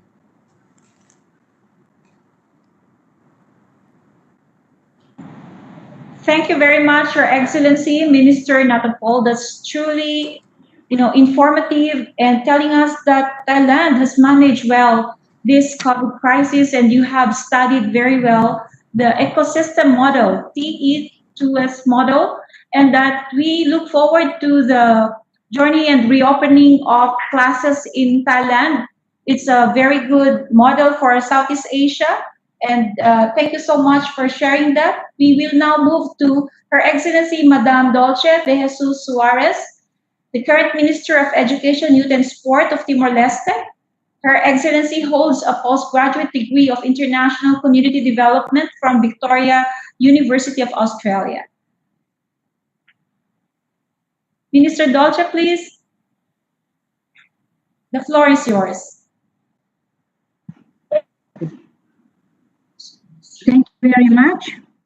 His Excellency, Minister of Education, Malaysia and CEAMEO Council President, His Excellency, Minister of Education, Singapore and CEAMEO Council Vice President, fellow Ministers of Education of CEAMEO, dear colleagues of the CEAMEO Secretariat, distinguished colleagues and guests.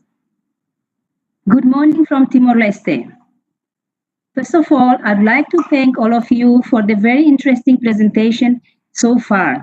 Please allow me to give a brief overview of our status of education here. Timor-Leste received confirmation of its first positive case of COVID-19 on the 20th of March 2020. We at the Ministry immediately granted a one-week school holiday. A few days later, a state of emergency was declared, which ordered the suspension of presential learning. Stopping face-to-face learning was easy, but our biggest dilemma was how we could ensure that students' learning and could continue, especially for our most vulnerable students, and in a situation where no unnecessary movement was permitted. One of our greatest challenges was figuring out how we, a nation who had never before used distance learning, could reach the highest percentage of students possible using this new technology, considering that many do not have access to the internet. Based on our census data regarding telecommunication access, we came up with the following strategies. First, we targeted students in preschool and basic education through daily television programs called Escola Ba'uma. In our language Tetun, Escola Ba'uma means school at home. As well as being the name of our education TV program, It also became the general name of our multi-pronged education response. These shows follows the curriculum covering basic content and giving homework in each discipline area. Within a week, the first show was on the air, and it is still airing daily on all 3 national channels as well as radio. Secondary school content has also been filmed. The next urgent priority for us was to ensure access to all books and teaching and learning materials online. For this, UNICEF offered us a site called the Learning Passport. Within a week, all of our main texts were online from preschool to secondary level and were followed with library books, music, and videos. Also created quickly were our YouTube channel called Escola Bauma, which is directly linked with our passport, and an app of the passport also called Escola Bauma that is available in Google Play Store. In addition, we work with our telecommunication companies to provide free download and access to all of our printed materials for the users. For those families with no access to the internet or television, we created an SMS system. This enabled families to receive assignments based on grade level through SMS. A free dedicated line was also included in this package for students or teachers to ask questions if needed. Finally, the ministry distributed books to our most remote schools and students so that our most vulnerable rural children could study at home. We quickly made summaries of books which were not under ministry copyright and developed new learning materials to be used in the home, including materials for those with special educational needs or linguistic minority groups. We are now in the process of reconvening learning in the school. The ministry developed a 7 criteria checklist which a school must fulfill in order to be allowed to open. These criteria include hand washing stations, school cleaning and disinfecting, mask wearing, and social distancing measures implemented in the classroom. We also use this opportunity to introduce online teacher training for the first time through our mandatory test on COVID-19 for all schools leaders and teachers. Currently, our biggest challenge is lack of water and hand washing facilities. Fortunately, through coordination with our partners, we are slowly helping our schools to meet our reopening criteria. We have also been using the time to develop further opportunities for online trainings for our teachers. My final point is that our response was clearly a group effort together with our development partners. We also recently received emergency funding from GPE, so this will help us implement our strategies for reopening and recuperating students' learning, including ensuring small group tutoring, hiring relief teachers, encouraging more parent involvement in student learning, and water provision to schools. These will be targeted towards our most vulnerable learners. In spite of its imperfections, our strategies enable us to provide a wide range of possibilities of access to as many children as possible. We see that around the world, providing access to education during COVID was a problem. So we think that, considering our circumstances, Timor-Leste did not do poorly. In fact, we are very proud that UNICEF rated us as one of their best countries in the world in terms of accelerated education response to COVID. Although these past months have not been easy, we are looking at this as an opportunity. We had been planning to expand access to online learning and training, including a nationwide digital library, for quite some time. COVID-19 forced us to accelerate these activities. So we hope that we have managed to turn this challenging time into a positive experience, one that will propel our education system towards excellence and equity in the future. Thank you very much, and obrigada, Barat. Thank you very much, Ma'am Dolce.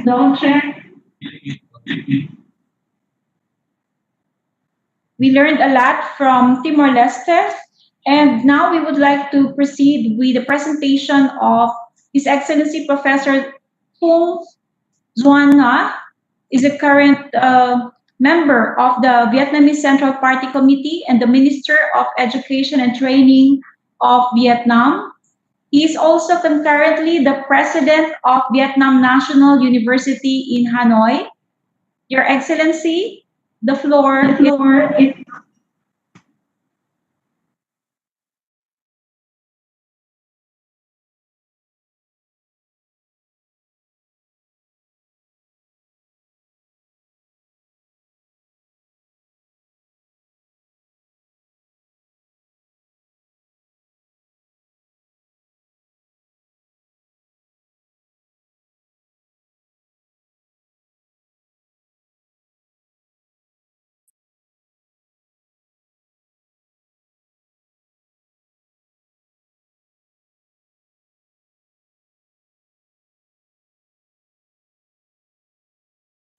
Excellencies, Education Minister, ladies and gentlemen. I would like to begin by expressing our appreciation to the organizer for making this special event happen so that we can share experiences and learn from each other about the policy making in the coming prospect. Through TVs and newspaper, I'm very impressed by the actions that our member country have managed to cope with the unexpected situation and what we have done to reopen school while ensuring safety of our students and staff. As for Vietnam, the overall situation so far we also seem positive. The disease is basically under control as it has been more than 60 days without COVID-19 community infection. To add into the experiences of our country, we would like to share some action taken so far in Vietnam. First, our response have been rapid. The Ministry of Education and Training has revised the school year plan and curriculum framework to adapt to the new timelines. We have also paid special attention to digital transform as quick up teaching methods over the country. Besides online classes offered by teacher and their own students, we encourage teachers to share online resources. In addition, our concerns are also disadvantaged children who are unable to access digital device from home for learning. As a result, our teachers have developed lessons to be broadcasted on over 28 TV channels throughout the country to ensure education continuity for all students. You may ask about students who don't have TV at home. We don't leave them behind. Our teacher even bring handout directly to student houses. Our education manager and teacher have also improved their perception and responsibilities. Everyone has been willing to get involved and even beyond the boundary of classroom and school campus. Regarding reopening the school, we focus on three aspects.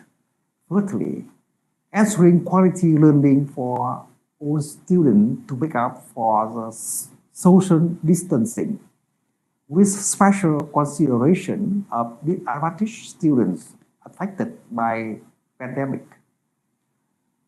Particularly, we have successfully managed to make sure that our national high school graduation exam and other high stake exam happen as scheduled. This is very important to ensure teaching and learning quality. Secondly, it is important to understand student difficulties. We need to pay special attention to students who don't return or who return but not follow up with the school work. It will be essential to develop personal pathway to encourage those students and their family. Ministry of Education and Training set up several programs to support for students. For example, Vietnam Student Forum hosted by Department of Student Affairs to develop media content for guiding students in various academic and life skills during the social distancing periods. Thirdly, we have also recognize this as an opportunity to promote digital transform in education. Thousands of video clips are made and shared by our teacher. We are compiling this material as common sharing resources. We also think of sharing this material in English to teacher and students within our region. This pandemic is clearly not the problem of one single country. We are trying our best to ensure the well-being and continuity of education for children. This is our common responsibility as an educational official in ASEAN countries.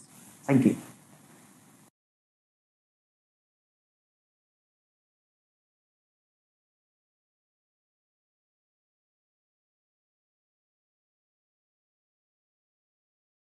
Very, thank you very much, Your Excellency, Professor Dr. Phung Duan Na from the Ministry of Education and Training of Vietnam. We actually learned a lot from Vietnam as well on the good practices during the time of pandemic.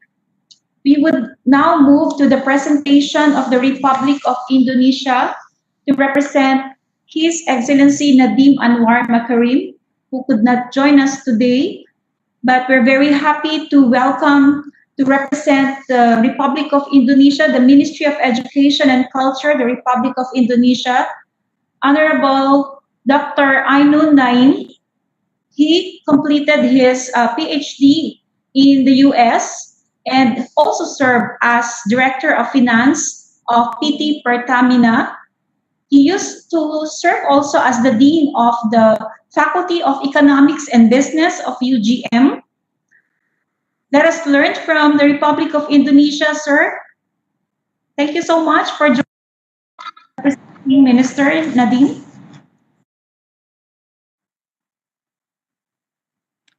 Yes, thank you very much. Good morning, Excellencies, President and Vice President of the Council, and also Education Ministers of SEAMEO member countries, distinguished delegates, ladies and gentlemen. The Indonesian Minister of Education and Culture, Excellency Mr. Nadiem Makarim, extend his apologies for not participating in this forum and convey his regard to all of us. Now, I would like to represent him delivering his messages to this forum. COVID-19 pandemic is disrupting all sectors, including education. We have listened from all of you, all of us, with regard to very good and probably best practices in each country. And as we also do standard practices, I will not repeat them, but I will explain about the unique approach that we use with regard to the unique characteristics of Indonesia. As you know, Indonesia is a very large country and very diversified in terms of geographical area and also in terms of social, cultural, and economic situation. We have hundreds, more than 500 districts and regional governments and high schools, including basic schools, are under the autonomy or authority of the local governments. So with regard to the approach that we use to contain this virus, we also coordinate with the local governments. We have at least two principles in this approach.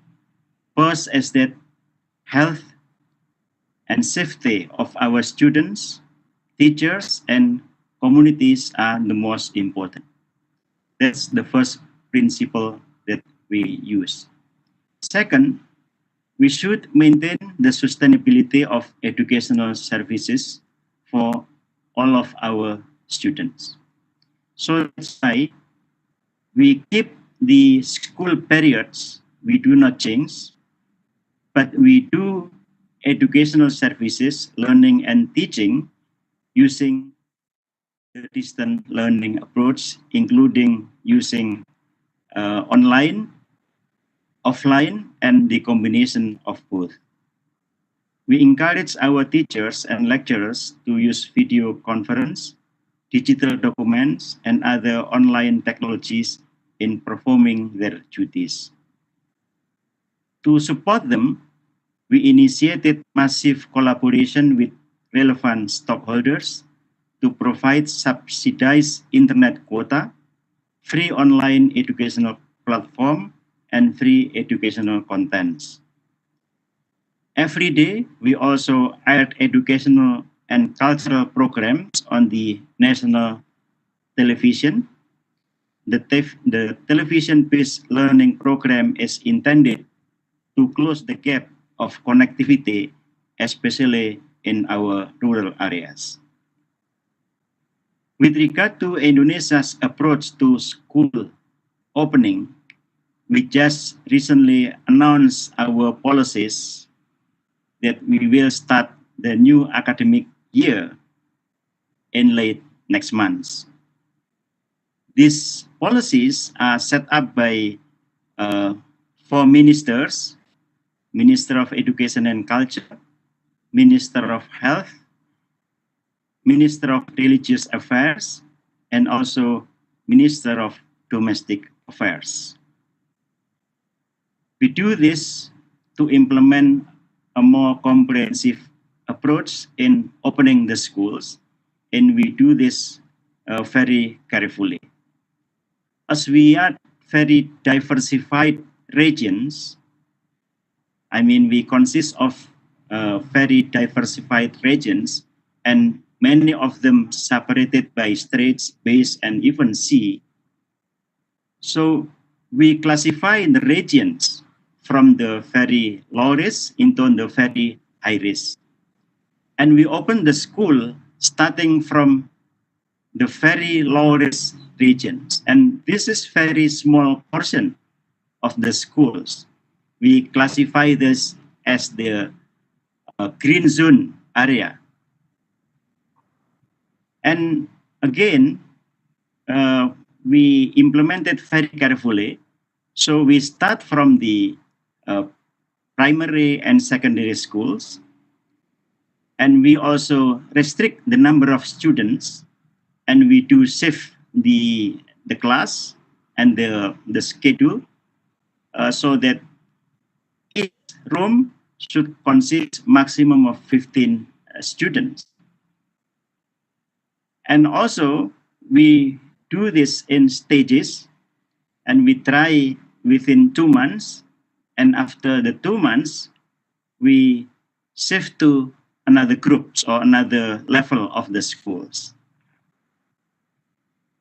At the moment, 94% of the total students in Indonesia located in 429 districts or cities, and they are still categorized as part of risky zones, starting from yellow, orange, or red zone.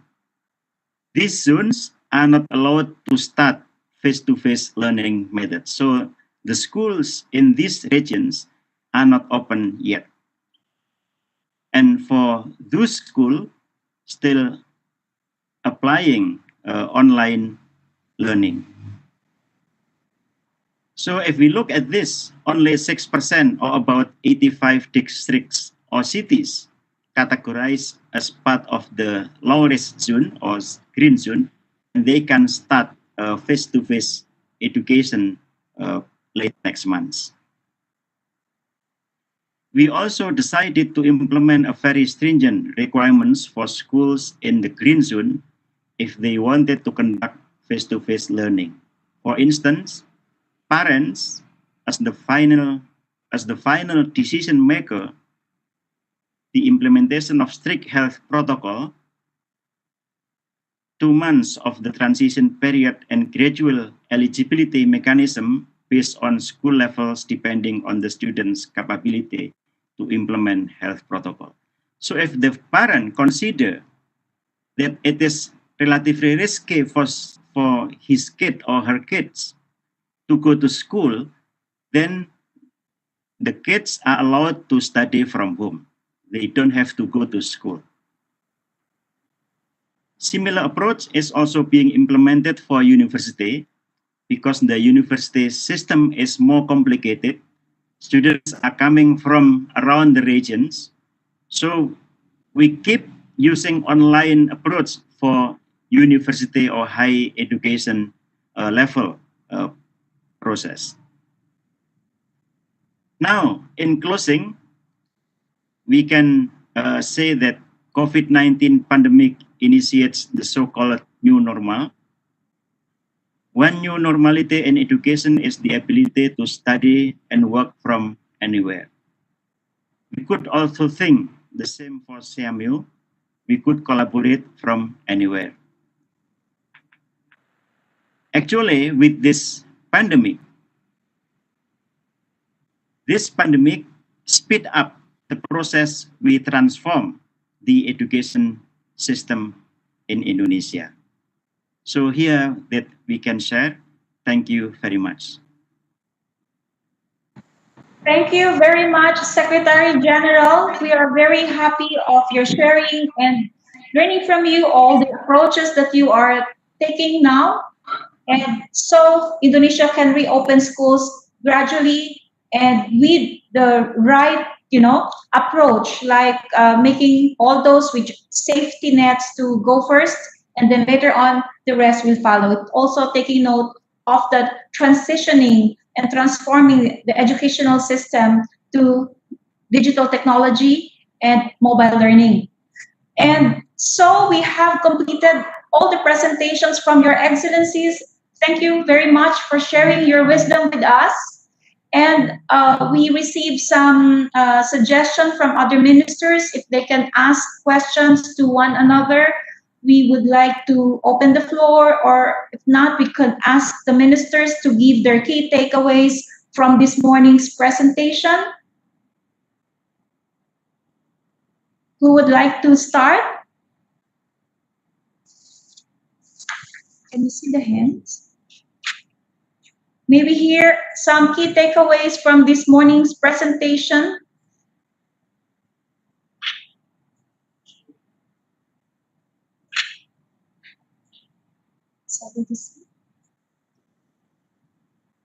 Secretary Briones, would you like to share some of the insights you have gained from different presentations of different countries?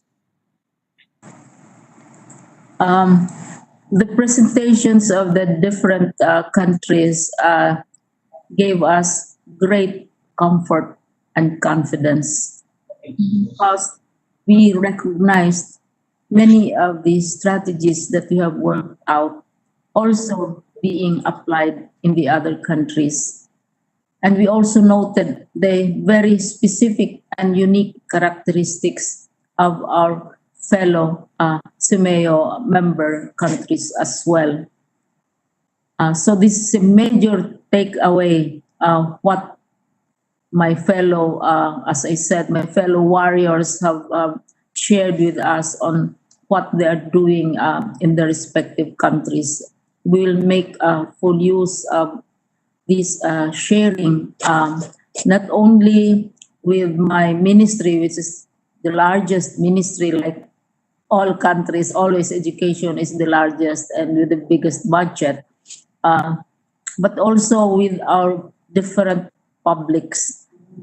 For me, the key takeaway which I would like to share with my fellow ministers at the level of policy is the importance of communication, because the roles of the teachers, of the school administrators and executives, local governments have to be much more involved. And of course, the parents have to be part of the learning process, and mobilizing support from these four major actors, including, if you add also those who are supporting or giving donations or helping us out in technology, etc.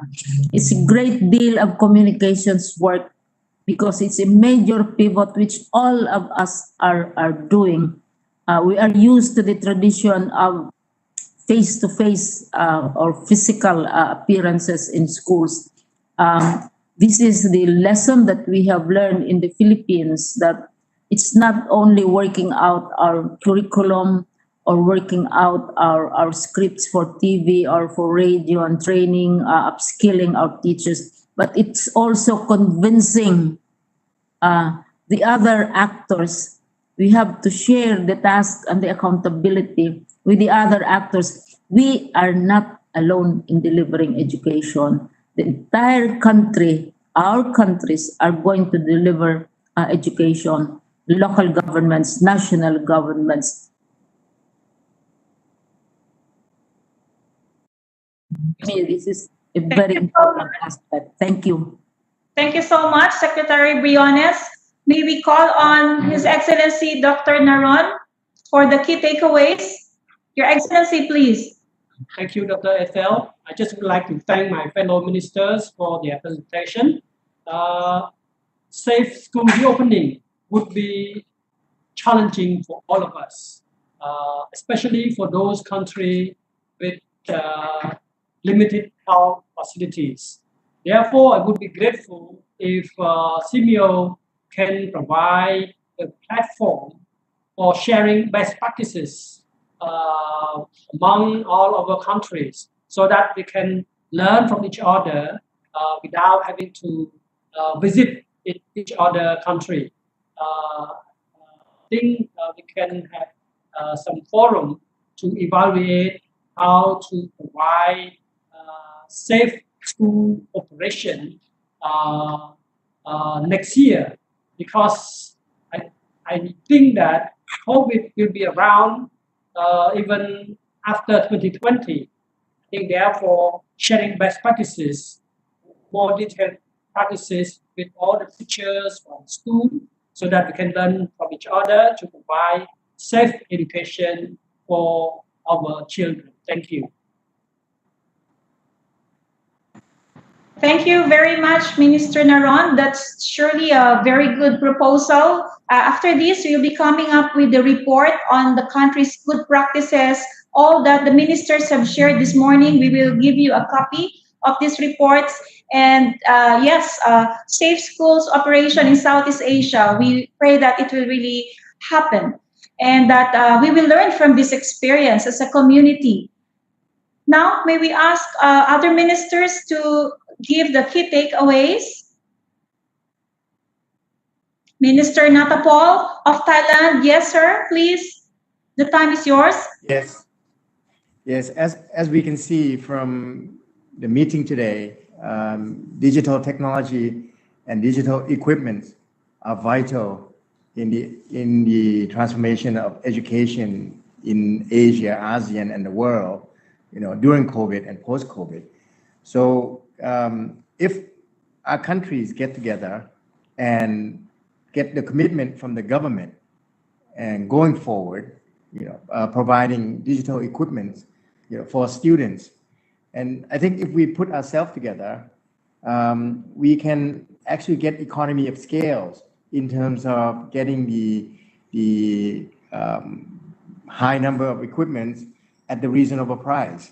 And I think if we among ourselves, put together this plan, within a few years, I think all of our students, or at least schools, would have ability to have the digital equipment necessary in order to move forward to the 21st century. We have seen today not only the learning in classroom going to change. I think it's going to change for the next 10 years. So if we can prepare our students with the equipment by cooperating among countries, I think that would help a great deal. Thank you. Thank you very much, Your Excellency. May we hear from Myanmar, please? Your Excellency, Professor G. Thank you very much, Dr. Pasqua Balasuya.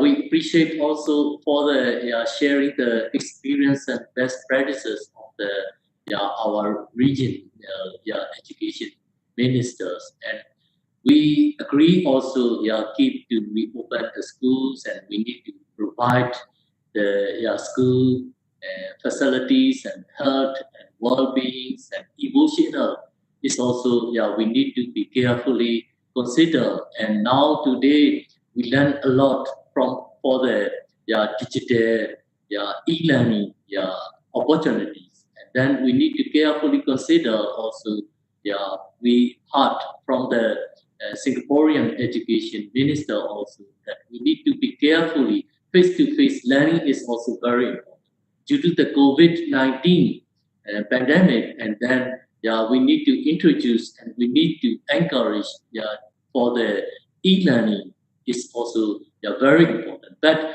for the lifelong learning competencies, and then high-tech learning is very important, but high-tech learning is also very important. That's why today we have sharing the experience for the blended learning. This is also very important, and we need to support the disadvantaged and marginalized and vulnerable children to support more stipends or conditional cash transfer to prevent the school dropout. This is also very important. That's why we appreciate for the policy forum. We thank you very much, and we would like to get also those documents shared, and then we would like to thank you for the CEMEO organization.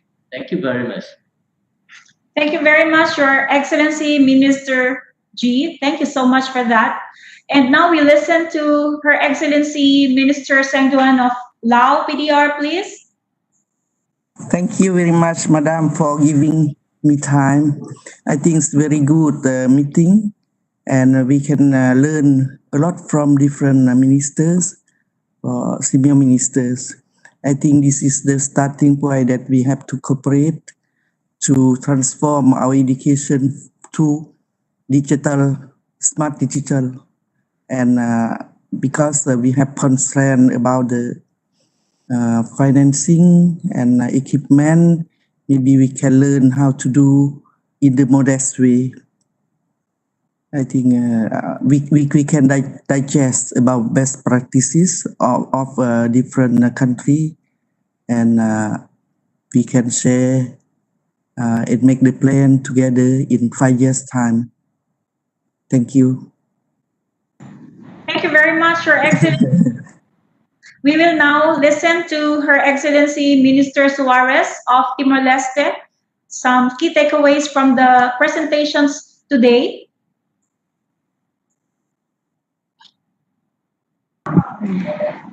Thank you very much for all the presentation this morning.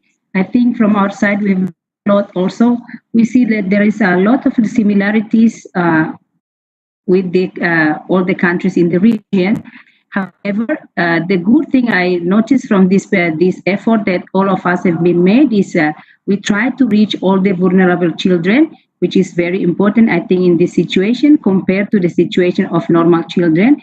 Although I may say that we have limited resources in our country, but with these experiences from colleagues from other country, will try to improve the situation that we have, considering that internet still not yet accessible to all the children. However, COVID, again, we have learned a lot from the COVID. Thank you. I think that's all from Timor-Leste. Thank you so much, Alfred. We'd like to listen to the key takeaways from Indonesia. Honorable Secretary General, can you share some key takeaways from the discussions? Yes, thank you very much. I think I can share with you about 3 important things that we can learn. First, as I said in the presentation, that this pandemic actually speed up the process of our transformation of our education, including the development of the use of technology for education. That's number one. Number two, this pandemic also stimulate and make us realize the importance of solidarity. We, in our efforts to prevent the spread of virus or to take care of the patients, we mobilize graduate students in health and related areas.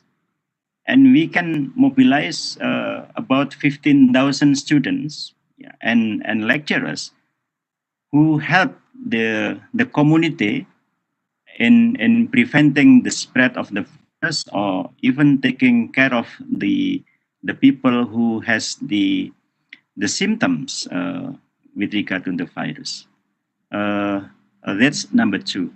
Number three, this pandemic also stimulate us to make more effort into innovation, so that our researchers, our lecturers, do research in finding the medicine, also the vaccine, even technology to do disinfectation and also preventing the spread of the virus. So this those two things I think very important. Thank you very much. Thank you very much, Secretary General. We will now have to listen to the message from UNESCO Assistant Director General as she delivers some of important points for this ministerial forum. We have invited Ms. Stefania Giannini, UNESCO Assistant Director General, to give us some of important commitments, strategic vision, and leadership. And we have this global coalition for COVID-19 response, and SEAMEO is part of that UNESCO Global Education Coalition. So let's hear from ADG Giannini, please.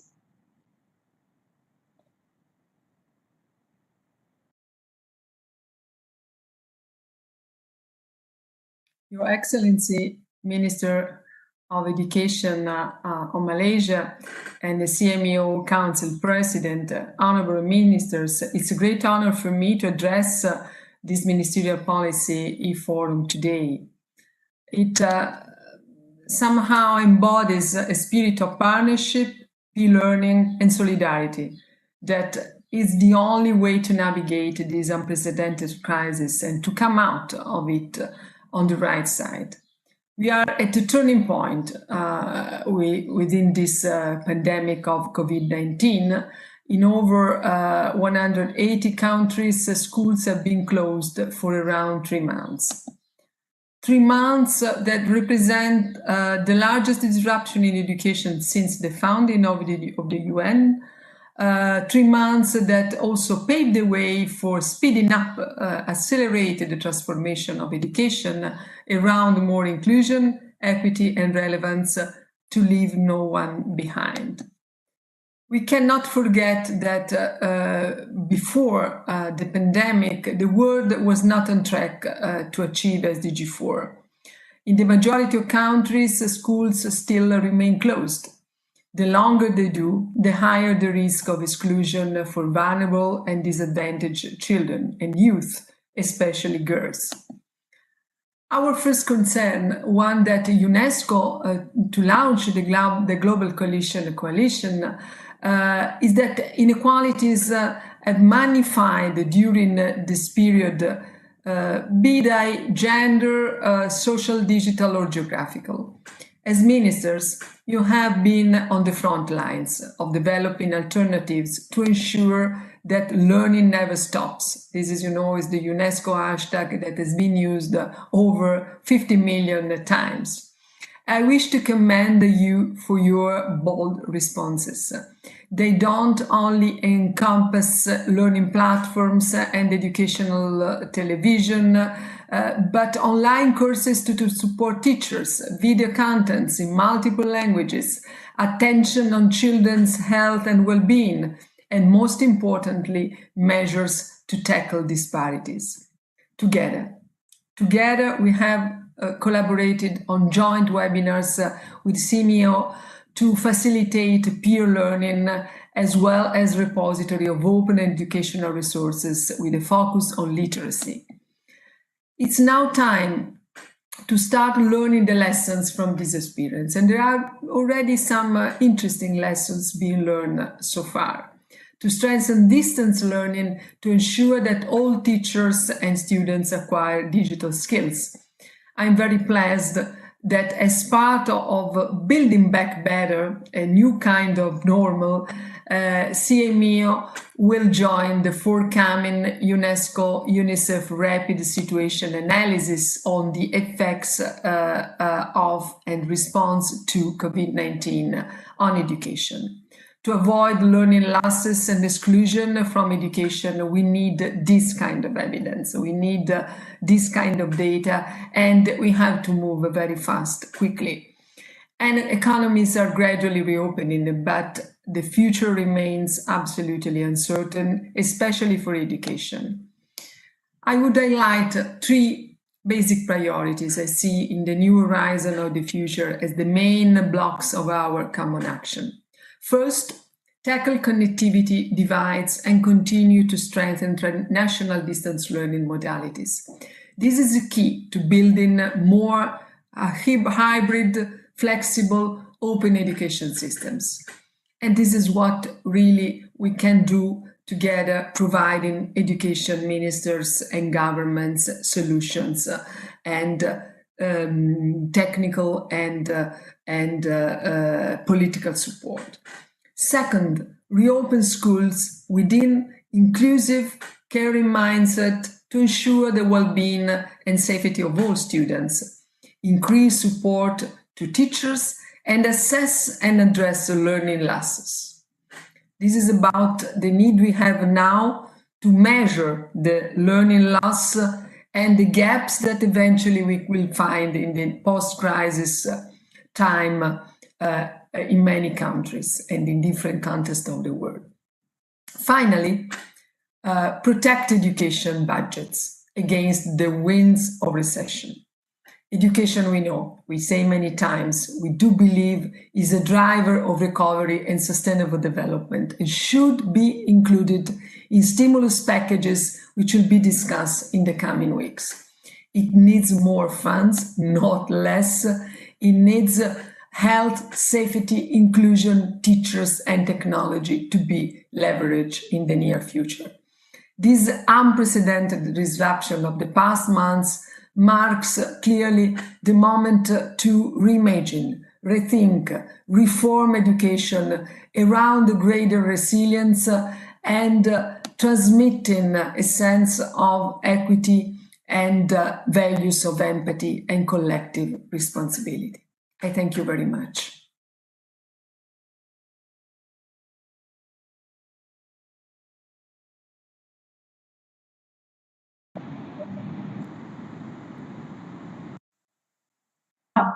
Thank you very much, ADG Stefania Jani. That's really wonderful to learn that there are a lot of opportunities we can do together, especially that in the coalition of almost 100 organizations all over the world, we can share freely the resources and we can compare all the initiatives of different countries and organizations. Together, we can reimagine and reform education. So now let me thank all the ministers of education, and I would like to give a sort of synthesis, although you have given us your key takeaways, but just to inform you, we have also circulated the draft joint ministerial statement. Some of the member countries have returned to us and gave some suggestions. And let me just present this formally.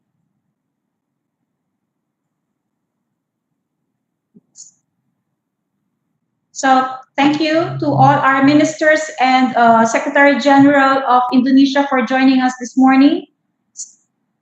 So I think we learned a lot from the ministers, how they prepare learners for this disruption and how they swiftly transform into technological revolution and advancement. We also learned a lot from the ministers in terms of developing diverse and flexible education platforms right away.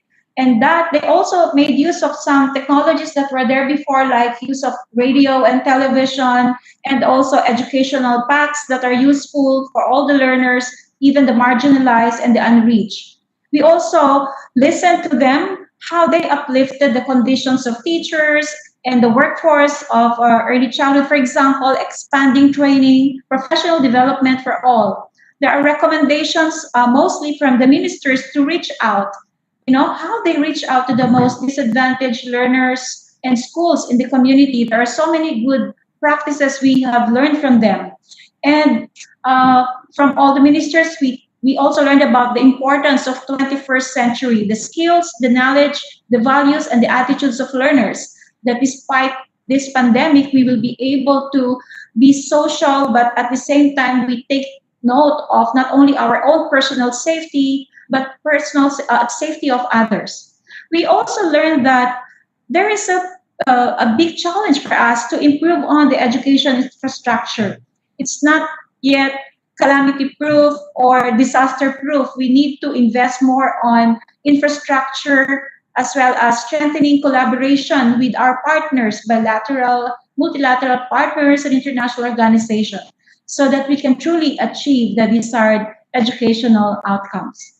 So we have proposed this joint ministerial statement, and they are with you and in your offices, and we have already received some positive feedbacks on this.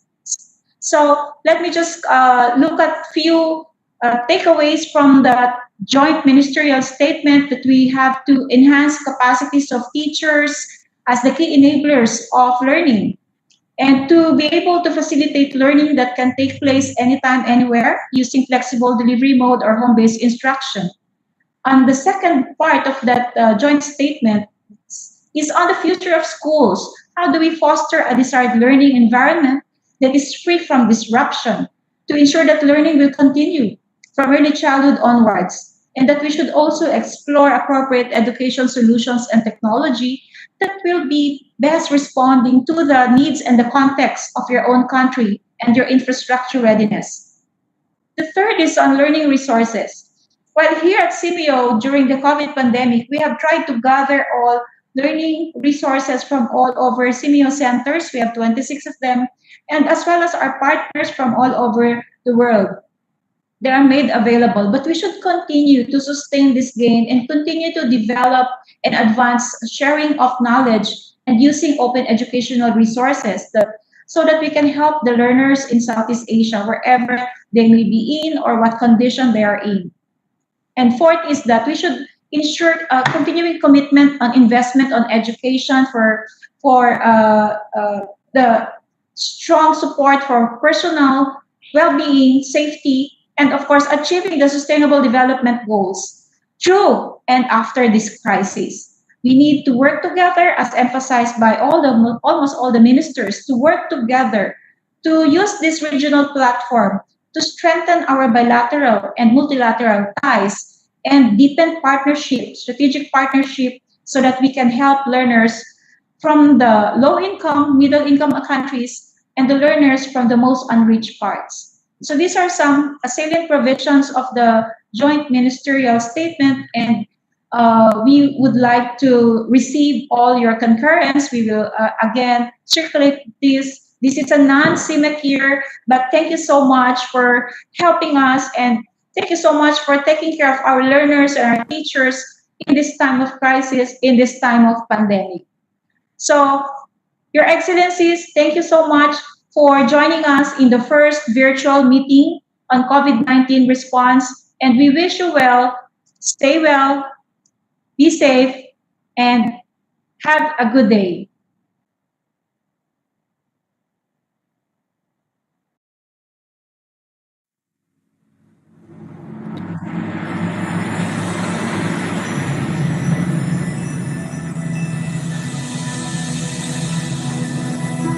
It's time to open our eyes to a bright and promising future. We'll rise to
creating opportunity.